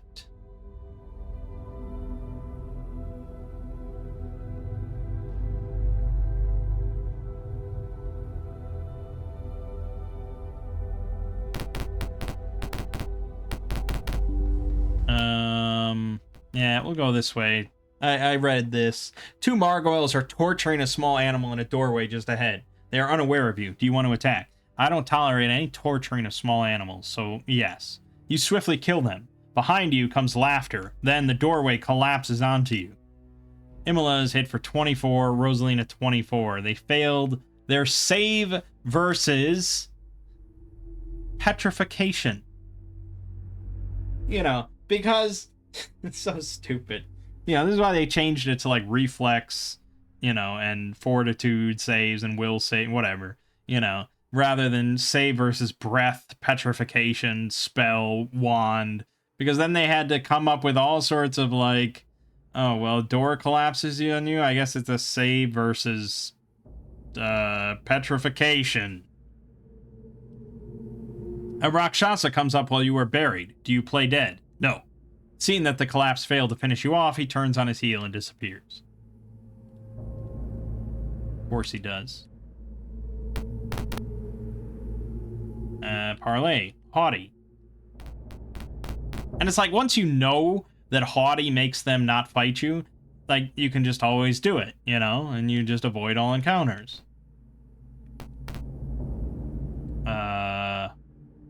You know, I happen to know because I read, but still. Just as the dying man described, you locate a cache. Well, not a very big one. But it's got some items here. What did we get? Longsword +5 and a girdle of giant strength. Holy shit! Well, that's going right on. I have a girdle of the dwarves on, but I don't think it actually does anything for me. Whereas this puts my strength at 20 fucking 4. Oh my god. That's great. And I think we can send this over to, I don't know, Rosalina.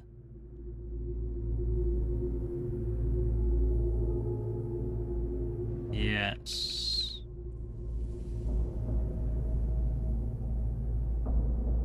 Okay. And then Gauntlets of Dexterity. I feel like I bumped everybody's dexterity up, but I guess Serena's... No, Hiram's is not great either. Okay, well, let's send it over to Serena.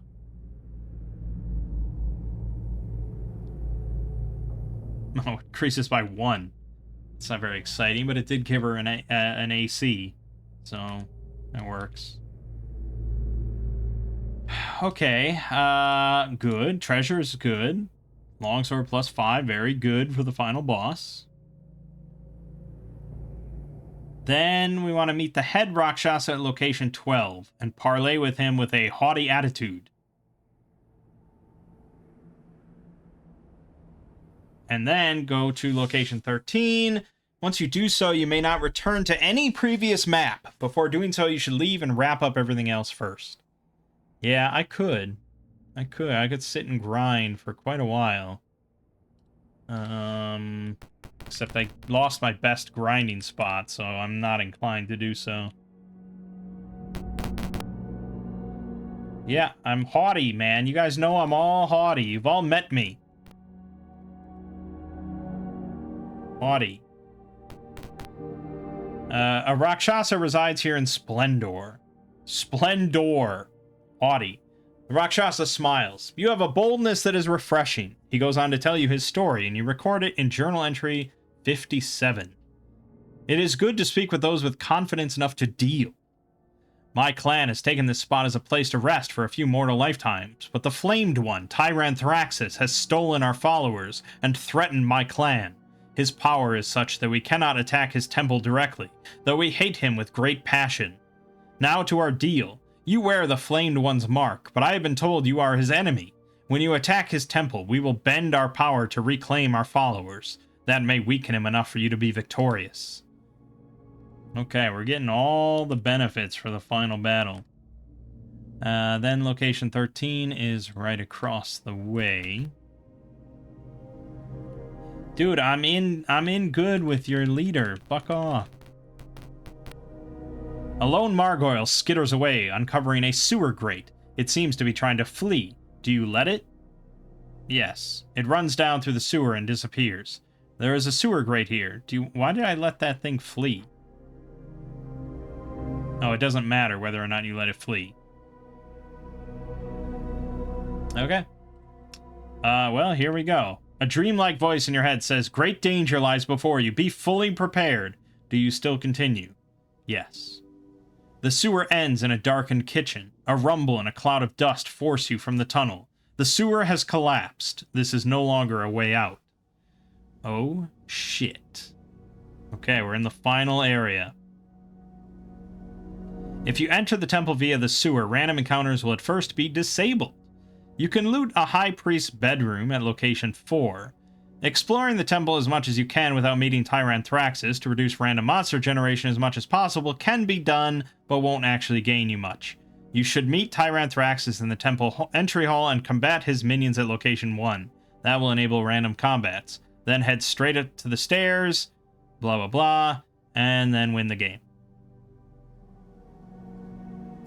Yeah, we will do that.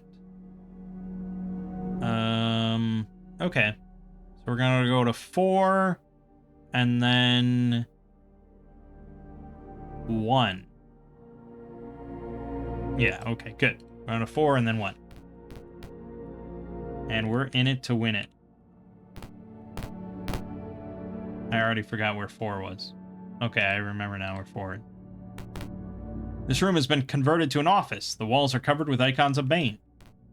You have entered an elegant bedroom with a 4-poster bed, tapestries, gold fixtures. Do you want to loot the room? Yes. 11,000 XP! Well, boy, that's a lot of money that we don't have any use for. But the XP is great. Gregory and Imola leveled up. So Gregory hit Fighter 11. Which is still not level cap for this game, so I wonder if I'm going to be behind a bit. Imola, Ranger, level 8. Another Thaco.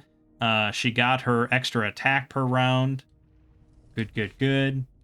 Good, good, good. This is all good. And then, whoops. You have walked into an elegant private chapel. A well-dressed elderly man is seated here. So, you are Tyranthraxis' grand tools. I could ask you to surrender, but he has been too popular with Bane of late. It would hurt him more if you died. So sorry. Other priests slip up beside him. A battle begins. Okay, and we got a bunch of priests. High priests. Bunch of little bitch asses.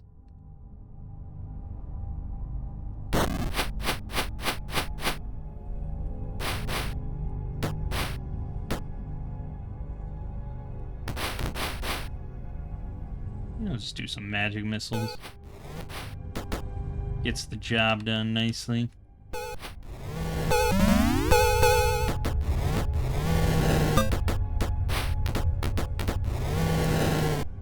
Done and done. Hiram just leveled up as well. Mage level 10. So he's so close to getting his full dual class. He's one level away. He'll probably get it after we beat the game.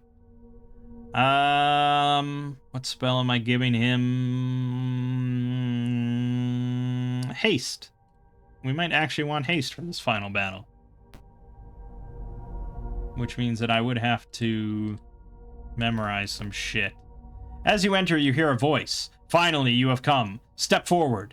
Unable to control yourself, you step forward into the center of the room. Through the bonds, you are mine to control. Follow me. Tyranthraxis makes a speech, and you record it in journal entry 48. You have done well, my pets. The 3 artifacts that can do me harm are now in my possession. More importantly, the bonds you wear can act as the pool of radiance does. With them, I can transfer into any of your bodies and use it for as long as I need to. Then, should the body be killed, I can transfer through the bond and back to the pool, or to another of your bodies. I must thank you for the great freedom you have afforded me. Now come along and we will dispose of those dangerous objects. It would be nice, maybe, you know, if the game recognized that any of your characters were imported, that he's met us before. I think that would have been a nice touch, but, you know, the fact that you could import the characters at all was good enough. Hand your toys over to my priest. The party hands over the 3 artifacts, though they resist with all their might. Now, priest, dispose of these unpleasant items through the pool. The priest moves with great flourish and gracefully arcs each artifact into the pool, which swirls for a moment, and the items are gone. He just yeets them? He doesn't place them, he just throws them? I even have a parchment with a phrase to release your bonds in case anything goes wrong. He hands the parchment to the priest. Dispose of this through the pool. You bonded ones, come with me. It is time to complete the final spell. The priest throws back his hood, revealing himself as Nameless. He yells, "It won't be that easy." He tosses the artifacts back to you. A pitiful attempt. You have gained nothing but a swift death. He strikes Nameless down with a single blow. With his last breath, Nameless mouths the meaningless phrase on the parchment. The party feels the bond's control fade, but Tyranthraxis' sigil does not go away. Tyranthraxis smiles. Only I can remove those bonds. Soon you will be mine again. As the party retrieves the artifacts, Tyranthraxis looks afraid. Kill them, my pets! He then rushes off. A tremendous noise is heard from outside. Some of Tyranthraxis' force goes to protect the temple. Minions of Tyranthraxis rush to attack you. Whew. It's a lot of talking. Alright, I mean, it's, you know, I expected something more than this. Yeah, how do you like that shit?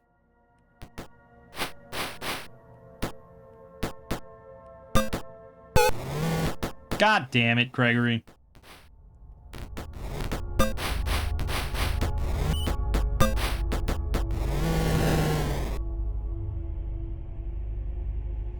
Okay, well, we're still here. I should have done this before, but we're gonna do it now. And we're gonna try and get some of our spells. No. He's got some. He's got a lot of magic missiles, so I'll grab another enlarge. And we will grab a haste. Whoops. We'll grab a haste. And another fireball. And 5th level, just another hold monsters, I guess. And then Imola can actually get a druid spell. So you're not going to let me take one of these. Yeah, it's got to be one of the first level druid spells, like fairy fire. Great.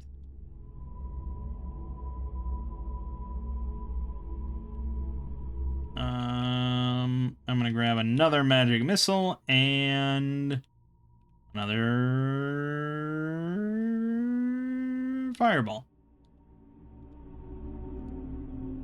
Okay, 9 hours, and we immediately... Your bans will not let you rest. Oh shit, can I not rest anymore? You can use the fix exploit to rememorize spells one by one without penalty. Damn. Okay, so at this point there is no resting. Shit. That's annoying. I mean, it's livable. Minions of Tyrant Thraxus rush to attack you. Okay, fucking two Margoyles? That's what you're throwing at me? Come on, Tyrant Thraxus, you can do better than this. Alright, where are we going? Which area am I going to? Head straight to the stairs up at location 15. Okay. Yeah, that's easy. Turn off search. Look at this. One Margoyle. What? Why? The bonds are wiggling beneath the skin. Their power is slowly returning.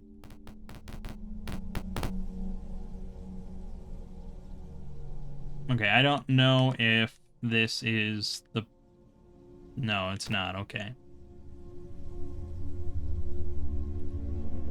Alright, this is a little bit more intense, but not too much.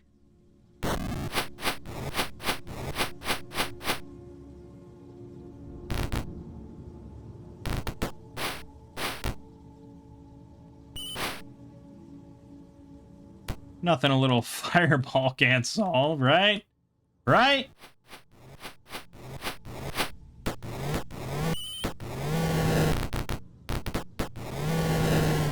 Okay.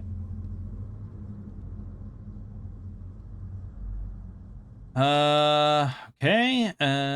Through the door, location 17. Fight Tyrant Thraxus at location 18. Alright, so we got this door. Helm of Dragons shows Tyrant Thraxus in the 2nd floor northeast corner. Alright, he's right through this door. So anything we're going to prepare, now is the time. So Mangg will cast Bless. We've got some protection from evil for a couple people. Mangg's a paladin, so he's always protected from evil, which is pretty nice.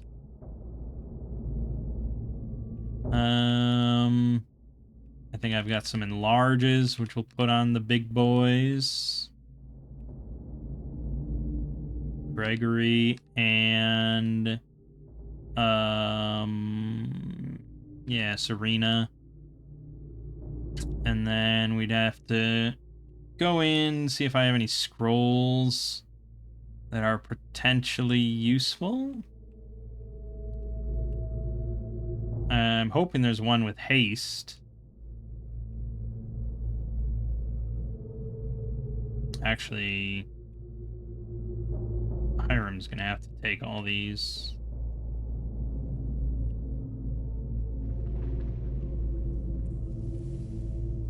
Detect invisibility, protection from good. Cone of Cold, slow, charm monster. Protection from good 10-foot ray. Protection from normal missiles. I doubt it. Confusion, Cone of Cold, hold person. Yeah, it does not look good for a haste at the end of this one. Unless someone else is holding a sweet, sweet haste scroll. Maybe. Doubt it.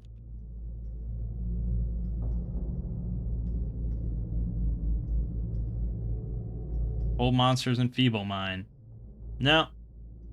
That looks to be all she wrote, so that'll have to be enough. The power of your bonds is returned. Grovel at my feet this instant. Your body begins to bow down. With a great force of will, you overcome the compulsion. So be it. Here is your destiny. Ground to dust beneath my feet. He scowls. That amulet will let you scratch me, but it is far from enough to defeat me. For my greater glory, let your lives be forfeit. Okay, so we have a shit ton of Margoyles. We have about 8 High Priests. And then we have Tyranthraxis himself, who's no longer a dragon. He's now a giant, I guess. So he does take extra damage from rangers. He has 1 attack per round, 7d6 damage, with a THAC0 of 1. So chances are he's hitting whoever he targets, but it's not an insane amount of damage. He has an AC of -5, so that's a little rough. He's got a fire touch attack. He's immune to electricity and fire. Resist magic 15%. That's pretty low, to be honest. I feel like we can fumble him. And he can throw lightning. Okay. So first thing is we want to clear this out, right? I could toss a confusion in there, which could be kind of fun, but I think we want to just clear the room.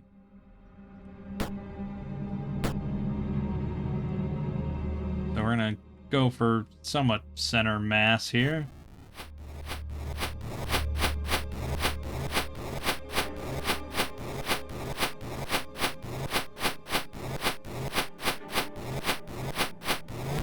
Yeah, it was a lot. That was quite a bit.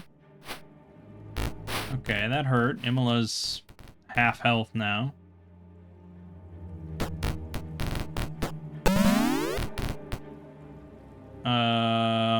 Serena can't cast prayer, which is a bummer. She's got her fucking staff sling out, which is not good. We don't want that. You really need your shield out.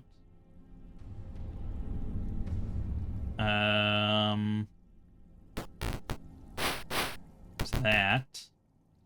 Hiram also can't cast because he got fucked. So I don't know. Throw a dart? It won't even let me throw a dart. Okay, then just do nothing. Okay, Rosalina's down, so there goes one of our spellcasters. I'm gonna try and throw out a confusion here. Nope, he got pummeled too quickly, so no go there.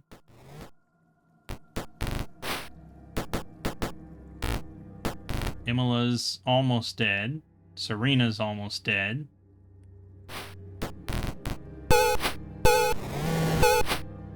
Gregory's down. Mangg's almost down.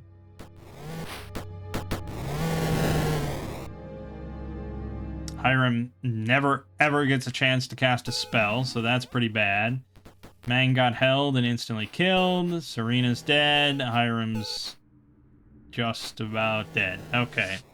Fuck me, that went poorly. That went very poorly. I should have started with confusion instead of fireball. Because you're not going to clear the room with one fireball. So, you need to cause some problems for them as quickly as possible. Okay. So, confusion. Okay, good. We got our confusion. So we're going to go right there. Now remember, if they get berserk, then the enemies will target them with, like, priority. And I think we just confused Tyranthraxis. Yeah, we did. So that's pretty great. That should help. He was not bothered by confusion whatsoever. He tossed the perfect lightning bolt and killed Rosalina again instantly. So that's good.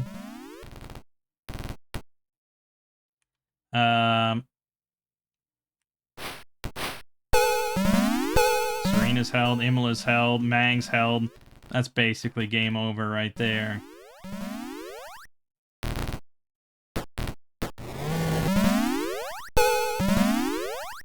Gregory's held. I mean, maybe.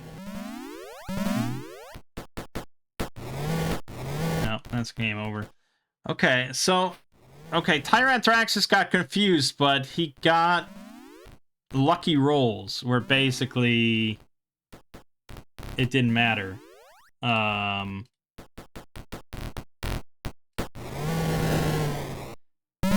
now they're all enraged, so that keeps going. Alright. I think confuse was the right option. It just didn't quite work in our favor. Because, man, if he went berserk instead, and just so we're clear on what confusion does.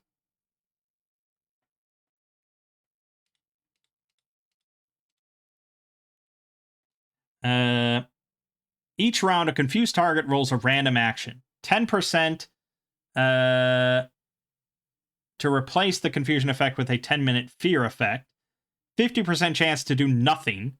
20% to go berserk, which means that they act as if they were an enemy, you know, to the other ones. And then 20% chance to just act normally for the round. That's what the enrage is. So that means he did 20% twice from the sound of it.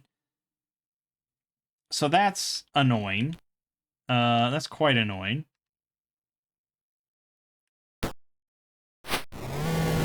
Okay, Imola instantly died from a perfect lightning bolt, so that's great. Glad Tyranthraxis went immediately.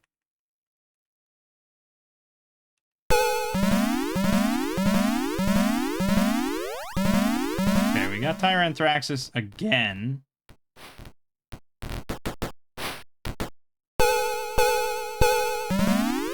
Fucking Hiram got held, so he's fucked. Held for 14 rounds. Serena's held for 14 rounds.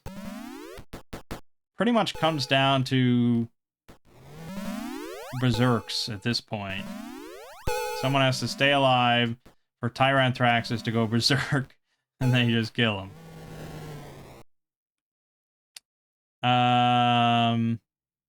Alright, we can clear out some stuff.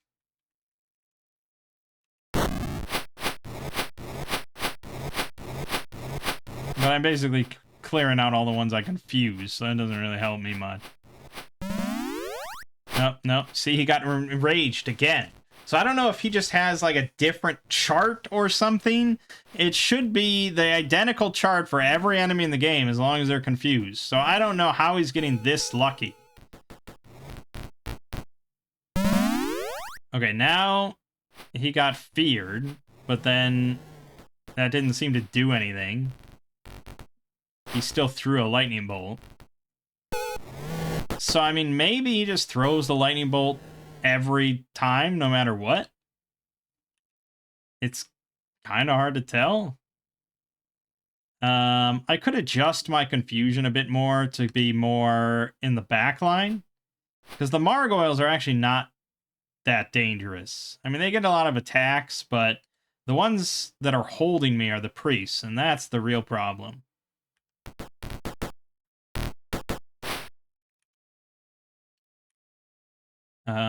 Fucking hell, man. All they have to do is hit one of my spellcasters once, and they lose basically their entire turn. That's a little strict. I don't remember that from the tabletop game, so I'm not sure. And so at this point, you just go like, you know, your last chance is at the end of the round after everything's already dead and it's over and it's horrible.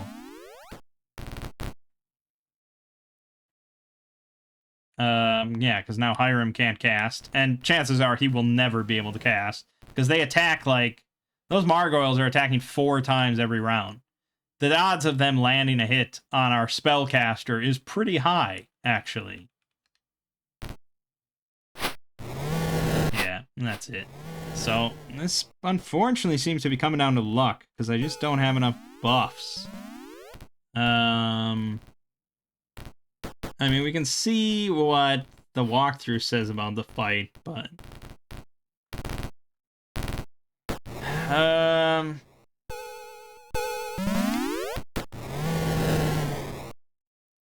Bless, protection from evil, prayer, enlarge, shield, mirror image, haste, and minor globe invulnerability.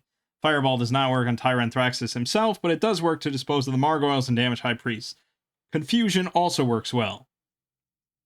Stay away from walls, as Tyranthraxis can use them to reflect high damage lightning bolts and hit characters twice with one. The hold monster cast at him and at no other target has a decent chance of working and rendering him vulnerable to a single coup de grace. Great. But he's not even really the problem here. It's all his minions. Apparently I can cast Prayer beforehand.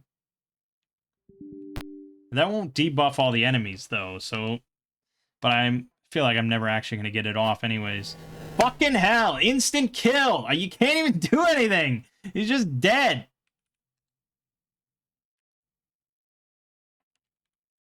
Okay, confusion. Right here.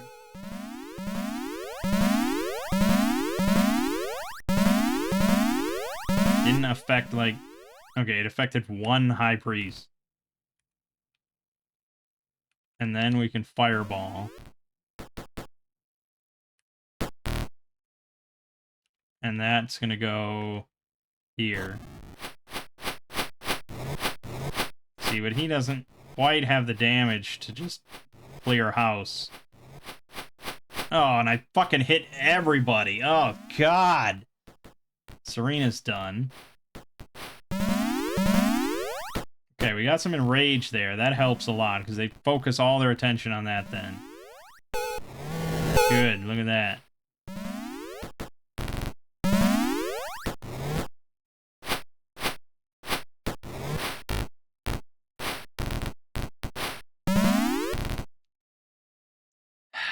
Okay, no spells. Serena's held, but she was practically dead anyways. Still got some berserks there, which helps. Definitely no spells ever happening ever again. Oh, wait a minute, here we go. Alright, what do we do? Do I go for another fireball? Or should we try desperately to hold Tyranthraxis and then hit him with a dart? No, it didn't work. I gave it a shot.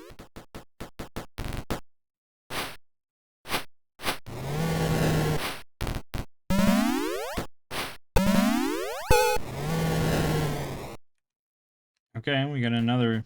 Nope. He got instantly knocked around like 8 times, so that didn't work. He's dead. A lot of dead. I have another confusion, maybe, if he doesn't get hit. Nope, he just got hit like 3 times. Fuck, that's such a brutal rule. That would never... I mean, I understand. I do understand if you get hit while you're preparing to cast a spell. You know, like a concentration check thing. I don't know if there is a concentration check. Or you just fail. That's understandable. But the fact that if you take a hit before your turn comes up in the round, you cannot cast spells. That is brutal. And I don't even know how to get away from the walls. Like, we just start slammed in here. Like, where am I gonna go? Where is Mangg gonna fucking go? I mean, I guess I could just abandon everything. And look at that, I take like 8 ops. And I can move over here. And now I'm isolated. And Rosalina instantly dies because didn't even get a turn. And I know you're thinking, oh, well, if you had haste, you'd go first. No, no, does not affect your initiative at all. Serena can't use any spells. Never gonna get that prayer off, of course.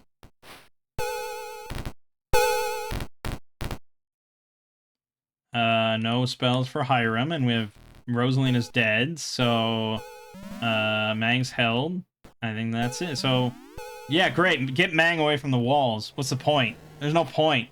All that matters entirely is whether we get a spell off or not. And we can't. I'm definitely underleveled due to all that dual classing shit. Had I just ignored that and we beat the game, like, we would have been better off. But man, this final battle seems so much tougher than the first game. Yeah, I mean, it doesn't matter.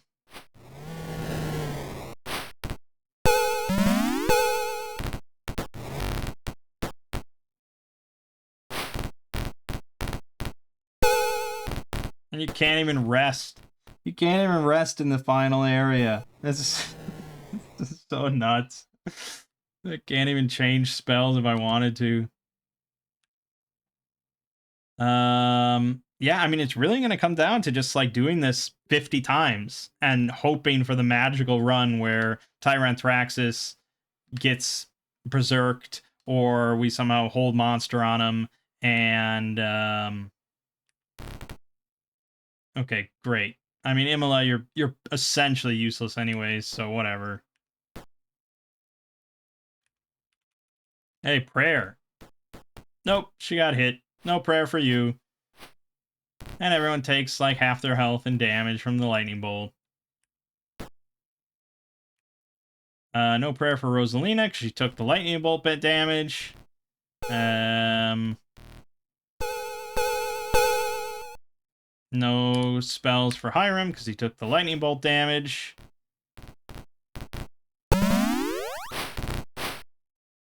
Yeah, I would rather spells just be less powerful. Just make them less impactful in exchange for removing that rule entirely. Let me cast spells on my turn, because that's what fun is. And then, you know, you can nerf some stuff to compensate, and we'll all be happy. Fucking insane. I can't even imagine a DM doing that. Like, you would never play a spellcaster at that table. Why would you? Clearly your DM hates magic and does not want it in his game.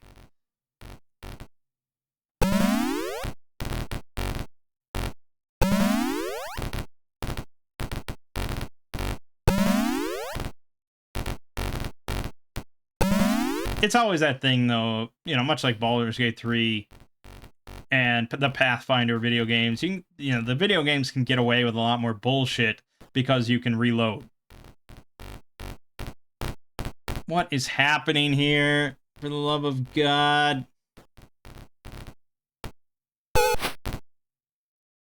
But they, like, can't hit him, or... Yeah, what the hell?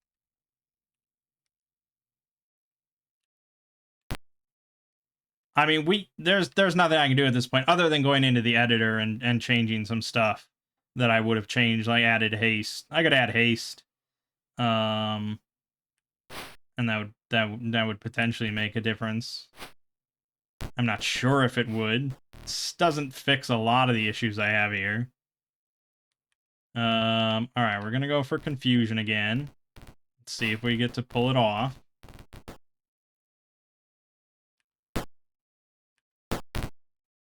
Okay, we get to pull it off. So we're going to go for the High Priest again, because that's usually the money. Okay, one of them went berserk. We're going to go for another confusion, if we can pull it off. Awesome, this might be it. We're going to go for this mass right here. Wow, that was pitiful.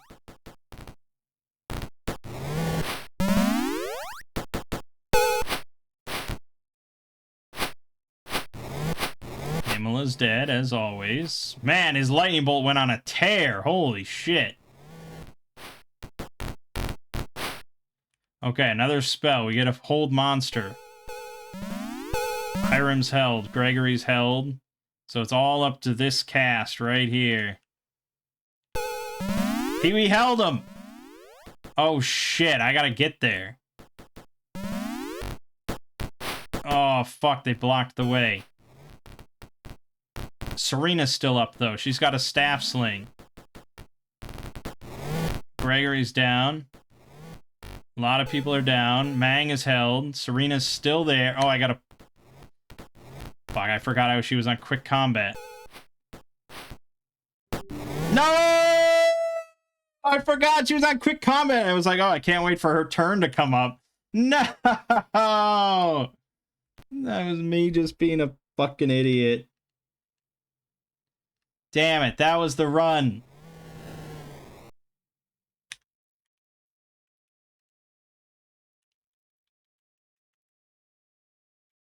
I probably would be better off just trying to hold him immediately and then firing off a dart or a staff sling or something.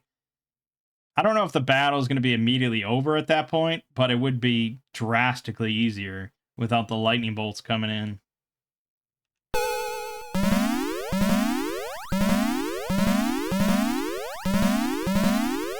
Okay, we didn't get Tyranthraxis there. We're gonna get a prayer off? Finally? Rosalina's held, that sucks. No prayer. It will never happen. I don't know why I keep avoiding it before combat. Maybe I just figure it's pointless. It's not gonna make the difference here. No spells for Hiram. Rosalina's held for 14 rounds. We got a little bit of berserk action going. Hiram just has to avoid a lot of attacks in order to cast a spell. And then it has to be hold person. And it has to hit Tyranthraxis. And then Serena has to hit him with a fucking slingshot. Sling staff. All these things have to line up. But Hiram's never gonna get a spell again, because now he's got 3 enemies hitting him, attacking him 12 times per round, all of which he has to avoid.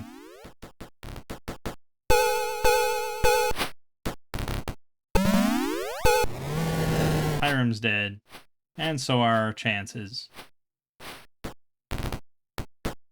Yeah, and imagine if I had 5 characters that could have used magic spells. Imagine if I had 5 characters that could throw fireballs and confusion and hold monster. The game would just be done. Because fighters clearly are not too impactful here. They're not holding the line or anything. They're not sweeping through the enemy. They're just dying slightly slower than the magic users. That's it. Whew, boy, this is a fucking fight.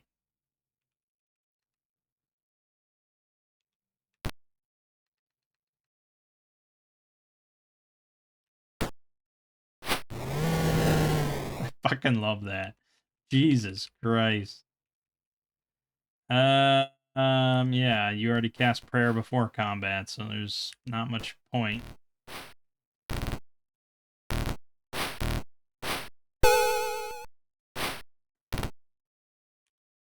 Alright, confusion and confusion.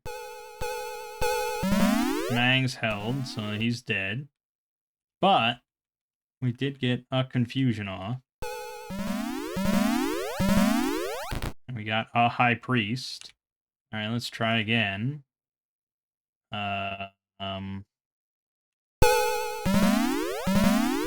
No Tyranthraxis in there, unfortunately.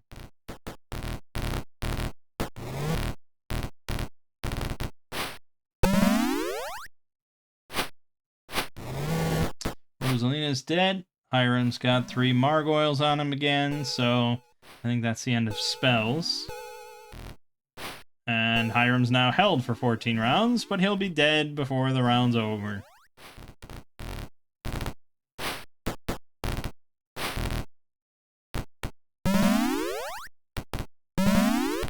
I wish there was just a reload button, so I didn't have to wait for everyone to die. And really, if there was a reload button, I'd basically just wait to see the first round.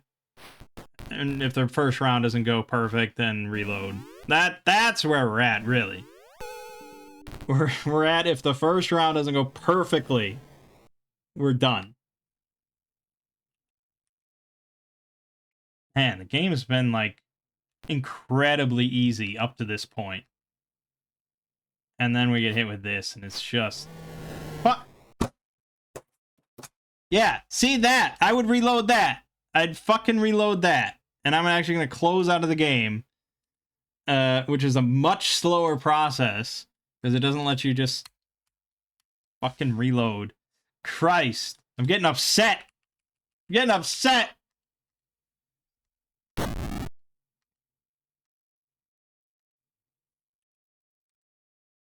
It's just crazy.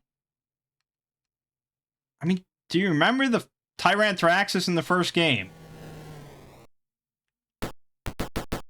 It was like laughably easy. And they were like, oh, that's not good. We gotta do something about this. This is the final boss. This is Tyranthraxis himself. It's gotta be intense. It's gotta be nearly unbeatable.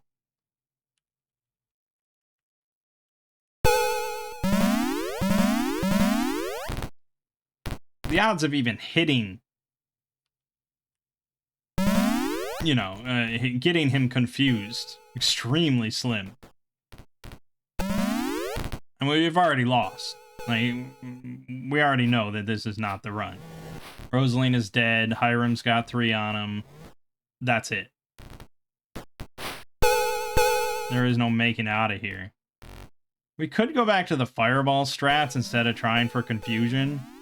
But the problem is, Fireball doesn't kill Margoyles on average. We're not high enough level for it to do it on average. It happens sometimes. And then if that doesn't kill them, you know, it's D&D. A 1 health monster has the same battle strength as a full health monster. And so, if they're not dead, it's pointless. Whereas Confusion, you know, they can do some stuff for us. Potentially. We could start trying the strat of just hold monster on Tyranthraxis. And maybe go for the quick kill. But we only have, basically, the number of spells we get to cast, on average, ranges from 0 to 2. Per battle. So...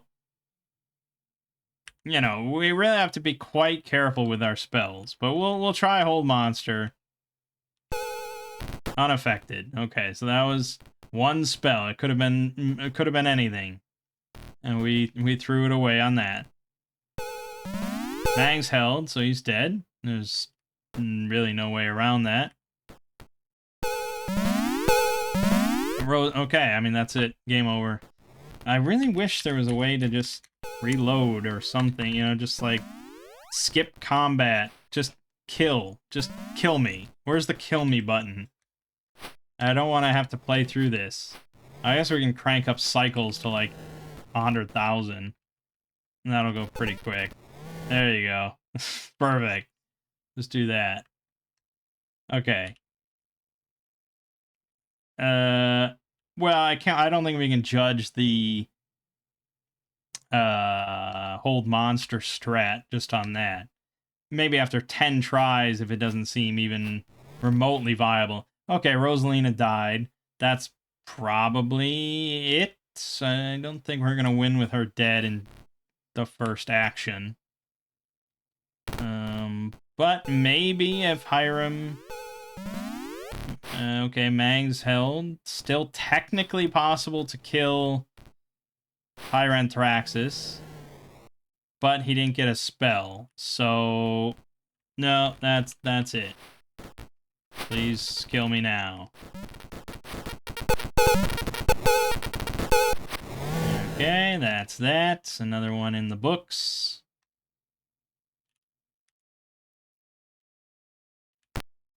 This is one of the hardest final bosses I've ever encountered in an RPG.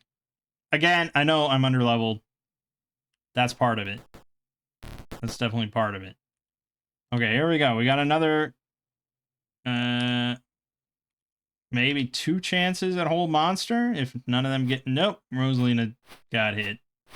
So there goes that. So she's basically done. But maybe? Alright, we got Hiram here. He's got a chance. Nope, unaffected. So that's it. I could probably fast forward from here. Mangg's held. Hiram's held. Rosalina still theoretically has a chance, but now Serena's held, which means I don't have a ranged physical attack, I don't think. Rosalina might have darts or something, I don't know. Oh, I only have 1 hold monster, so that's basically the end of that. Oh, there we go. We got Tyranthraxis confused. And we all wanna see what happens on his turn. If he's gonna berserk. Except all my characters are gonna be dead by that point. I don't even know what he did, really. I think he just skipped his turn. Which is pretty good. Yeah, I mean, overall, Confusion's probably the best.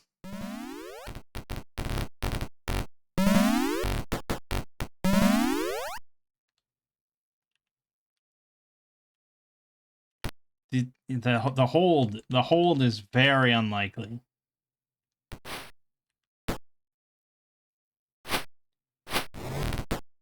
Yep, Rosalina died. I mean, let's just... Why waste our time? Why waste our time here? Okay. Oh boy, this is... I mean, I don't want to cheat, really, to just beat it, but I mean, this video is 2.5 hours long. Why did I decide to go to the end? That was a dumb decision. I would have sat there and grinded for a while, got everyone to, like, level cap, dual classed. This would have been a cakewalk. What was I thinking? Alright, here's another confusion. No Tyranthraxis, no High Priest, basically useless. And here's our hold monster. He's held. Okay, hold on. Put a stop to all auto turns. We need to just bust out a bow. Okay, but then see, I don't get bows. He's got a bow. He's equipped with a bow. It says composite longbow. He's got arrows readied. Why doesn't it let him shoot at anything? Is that also because he took a hit this turn? Is that what you're going to tell me? Imola's held.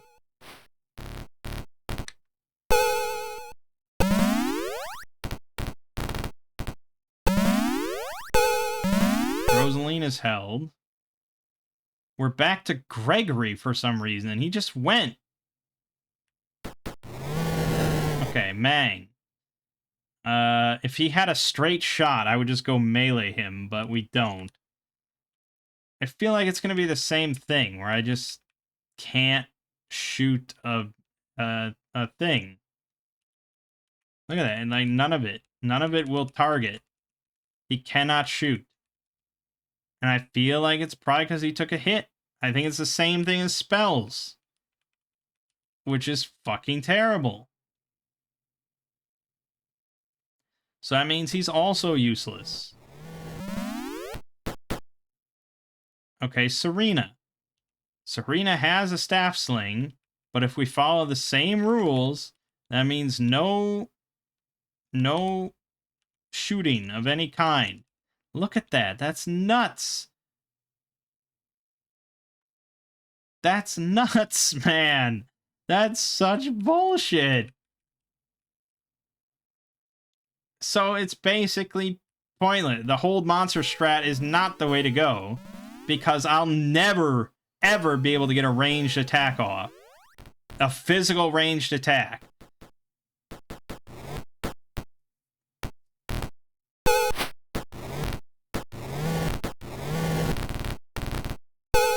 Yeah, that's never going to happen. Holy shit. So that's I can't even fathom it. If you take any hit before your turn in a round, no spell casting and no ranged weapon attacks of any kind. Maybe it's that they're next to an enemy, but that should just like provoke an op or something. That shouldn't prevent a ranged attack.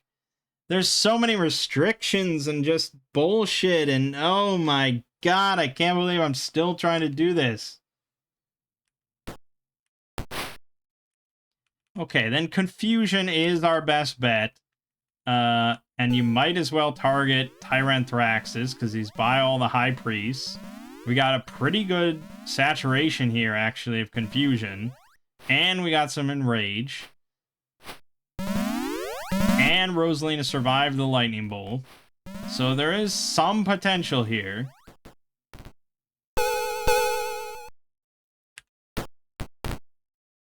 Hiram also still gets a spell cast, which is pretty powerful.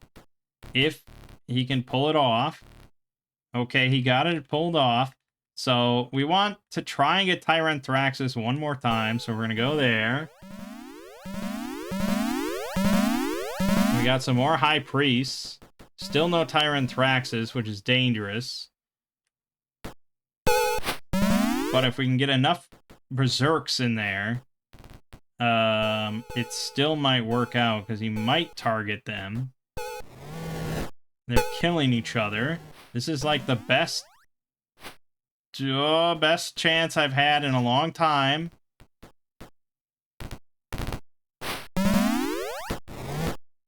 Okay, so now we're going to try to go for Hold Monster on Tyranthraxus, which is pretty unlikely, of course. We know that. But if we can get him held... Damn.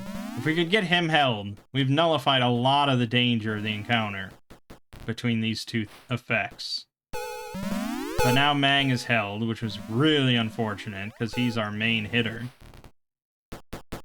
And Serena's almost dead. I'm tempted to go for a fireball. Just because it would clear out a lot of shit. But I think we gotta try to disable Tyranthraxus here. Nope. Should have gone with the fireball. Alright, so he just killed Imola. But he's also killing a decent amount of his own shit.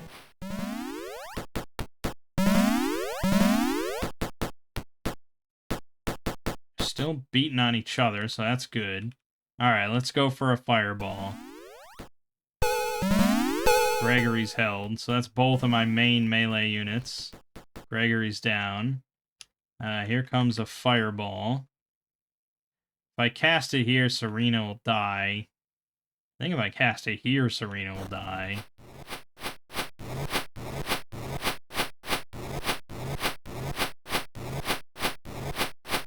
No, she's good. But she's gonna die. Hiram is fucked. We've got one more for Rosalina. So I guess we'll throw a fumble on Tyranthraxus. Unaffected, of course. Now Rosalina's dead. Everyone's dead except for Hiram, who definitely cannot solo anything. And that's the end. Damn, that was like my best odds yet. Fuck. I don't know how many times I'd have to run this before it would all line up. I mean, everything would have to line up. I need like a supercomputer to just run 10 million simulations to finally find the one where everything works out and it's possible.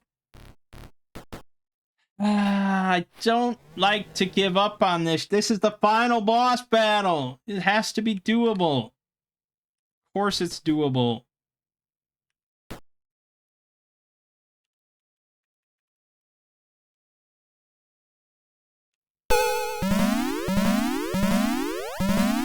Alright, we got Tyranthraxis confused.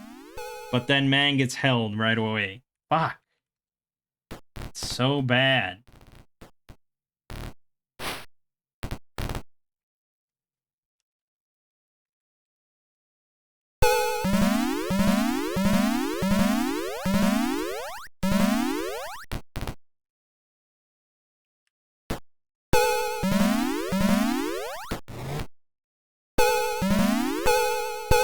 It's so fucking brutal, dude. This is the most brutal encounter in any RPG. Holy shit. Okay, I think he actually went berserk. Holy shit, he might have actually went berserk. Does that save me, though? Does that do anything for me? I don't think so, because we're still gonna die. Not every monster is gonna go for him.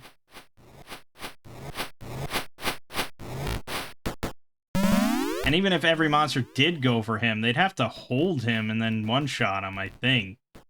And my two spellcasters are not gonna hold out.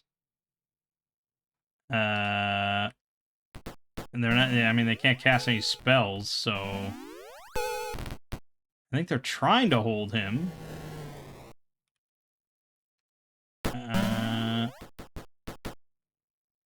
Oh my god, I actually have a hold here. Oh god, we held him. Yes! He died!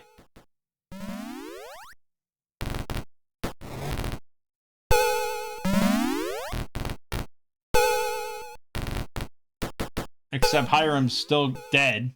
I mean, now, yeah, he's dead. Oh, fuck. I wish it just ended. Okay, I killed Tyranthraxis. So as far as I'm concerned, I beat the game. So now I'm going to just edit some stuff to give me more of a fighting chance, because I technically beat the game. So what did I want to change? I think I wanted to give... I think Hiram, I was going to give haste.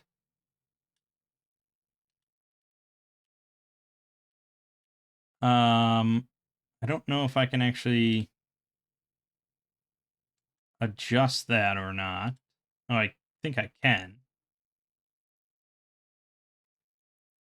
And then I think I gave...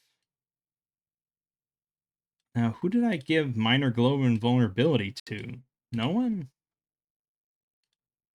I think I was just thinking about doing it, and I never did do it. The only other one that would be really beneficial is, like, protection from lightning? Resist lightning, but I don't think that's in the game. All we have is, like, resist fire.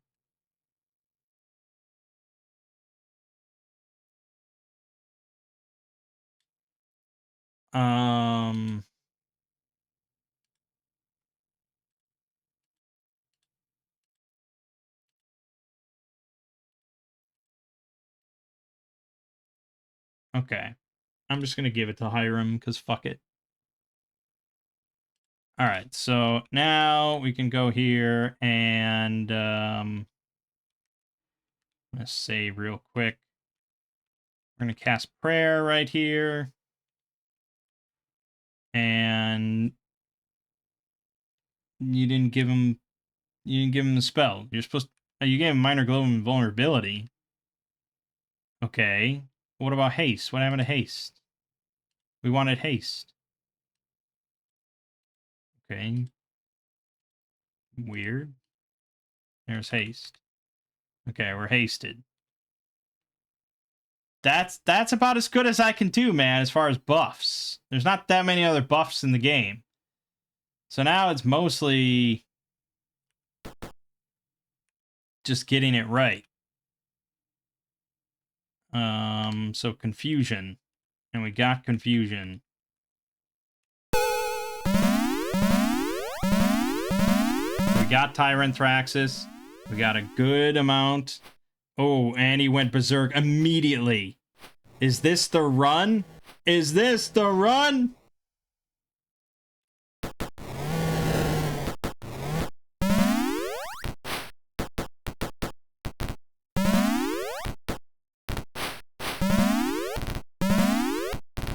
Oh, this feels good, man. This feels like it might be good. A lot of confusion happening. They're holding each other. Dude, let's get more confusion.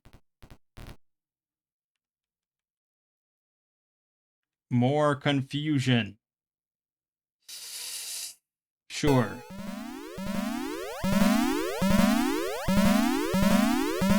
Oh, man. Haste. It all comes down to haste. It takes a heavy toll, but, oh, it's going to be worth it. Okay, so now we want to try and hold Tyranthraxis. Oh, he's still just berserking up a storm. Yes. Now hold him. Damn it. It's too good to be true.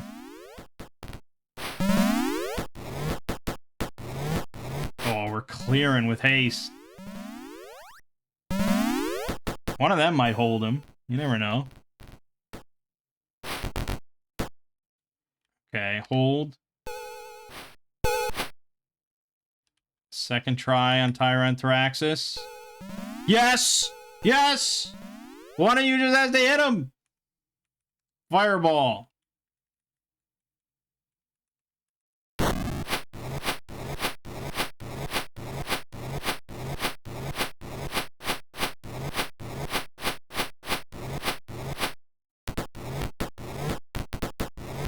Oh, we got this. Yes, we did it! We didn't even land the killing blow as one of his own high priests. This is... Oh, God, no. They can still hold. Oh, no, they can still hold. Fucking don't blow this.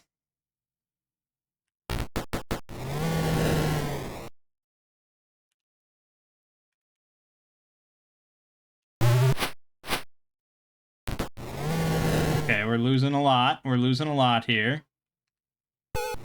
Okay, Mangg's down. Mangg's down, but now there's no one in the way of Fireball. Okay, Magic Missile. Kill another one. Done. We got plenty of Magic Missiles. This is the time. Oh, they all fled. There's just one left. Down here. Boom! 13,986 XP! A bunch of shit. There's still treasure left. No. Tyranthraxis' spirit coalesces over the slain storm giant. You have defeated me. Were it not for the amulet of Lythander, I could possess you and rob you of your victory. Still, I can escape through the pool. As you reach for the pool of radiance, he cries out, "Keep the gauntlet of Moander away from there. You will unleash dangerous energies. Stay back!" As the gauntlet contacts the pool, it contracts and shatters it. I am trapped without escape. You have succeeded where armies have not. Gloat while you may. Tyranthraxis is slain this day. Before your eyes he crumbles into nothingness. You are certain he is destroyed, because your final bond fades away. The curse of the Azure bonds has finished. The knights of Myth Draenor rush in. Congratulations, you have destroyed the Flamed One. With the power of Elminster, let us take you from this foul place to a fine feast. You are teleported to Shadowdale, where festivities have already begun. A huge cheer goes up at your arrival. Gari and Nicasia, arm in arm, yell congratulations from the nearby stands. You have won! Yeah! Oh my god. Yeah, so fucking I can't really believe that haste made that much of a difference. Or did it just like did it all line up and I think okay. Yeah, so all right. This is what haste does. Doubles both movement and number of physical attacks. Ages any affected recipients by 1 year. This does not provide a bonus to initiative or incur a system shock check as the tabletop version does. So it didn't affect initiative, even though all my characters basically went first. So it had no real effect on like that confusion and his berserk finally happening. I don't think I even needed to cheat. I think it all just lined up. The other thing that I did was the minor globe of invulnerability, which stops all incoming spells of 3rd level or less. The exception is anything that can remove an effect. So I think that might have prevented the holds, but still, I mean, the major factor was the perfect confusions with berserks and us getting the hold on Tyranthraxis. We still almost all died, by the way. I mean, it was still relatively close. But yeah, I think things finally just sort of lined up for us. What an insane finale. I don't know who actually watched all the way to the end of this, but yeah, we did it. And, you know, fairly legitimately as far as I'm concerned. We did kill him without any haste or cheating, but, you know, we didn't win the encounter. Okay, wow. I have been talking for a long time in a loud exclaiming voice most of the time. But yeah. Okay. So, Curse of the Azure Bonds. Overall, I think yeah, much better. Yeah, much well, I don't know if I want to say much better cuz the first one was pretty good. So they're both pretty good. But, you know, if the first one was like an 8, I think this one's like a 9. Um because you're out of like the shitty early levels where no one can hit anything and you're just kind of swinging constantly back and forth. So you start getting, you know, more likely to hit everything. You start getting cooler spells. Combat gets more exciting. You fight like, you know, bigger, cooler monsters than just goblins and rats and stuff. You know, you're fighting beholders now and minotaurs and displacer beasts and dragons. But really, I think the biggest upgrade was, funnily enough, for me to say, the story and like how the story is presented. Like clearly, they just cared more about the presentation of the story in this one. I think if you went back, if they had went back to Path of Radiance and redid it with a more of an emphasis on the storyline and like dialogue and all that, it probably could have been just as good. But yeah, this one felt like kind of a campaign, sort of, you know, like a D&D kind of campaign. I could see running essentially that same kind of plot line as a DM myself. Um, you know, it's probably a little confusing for like casual players with all the different factions and stuff. But still, the idea of having these Azure bonds and just being like pawns for political purposes. I mean, I could see that being pretty interesting and trying to travel around to all these different factions and, you know, figuring out why they put this thing on you, what they want, and how to get it removed. Because all of them had to be removed by taking out a specific high end individual. And so that would be pretty interesting. There was definitely some Deus Ex Machina in there of like suddenly being rescued, you know, suddenly avoiding the bonds being used to just enslave you and stuff like that. But still, yeah, I thought the plot was pretty cool. And aside from that extremely frustrating final battle, yeah, it was a good game. And I'm looking forward to going on to the next.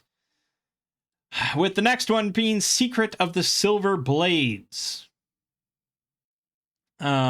Which seems like a bit more of a centralized plot compared to, many different factions all that you have to travel around to.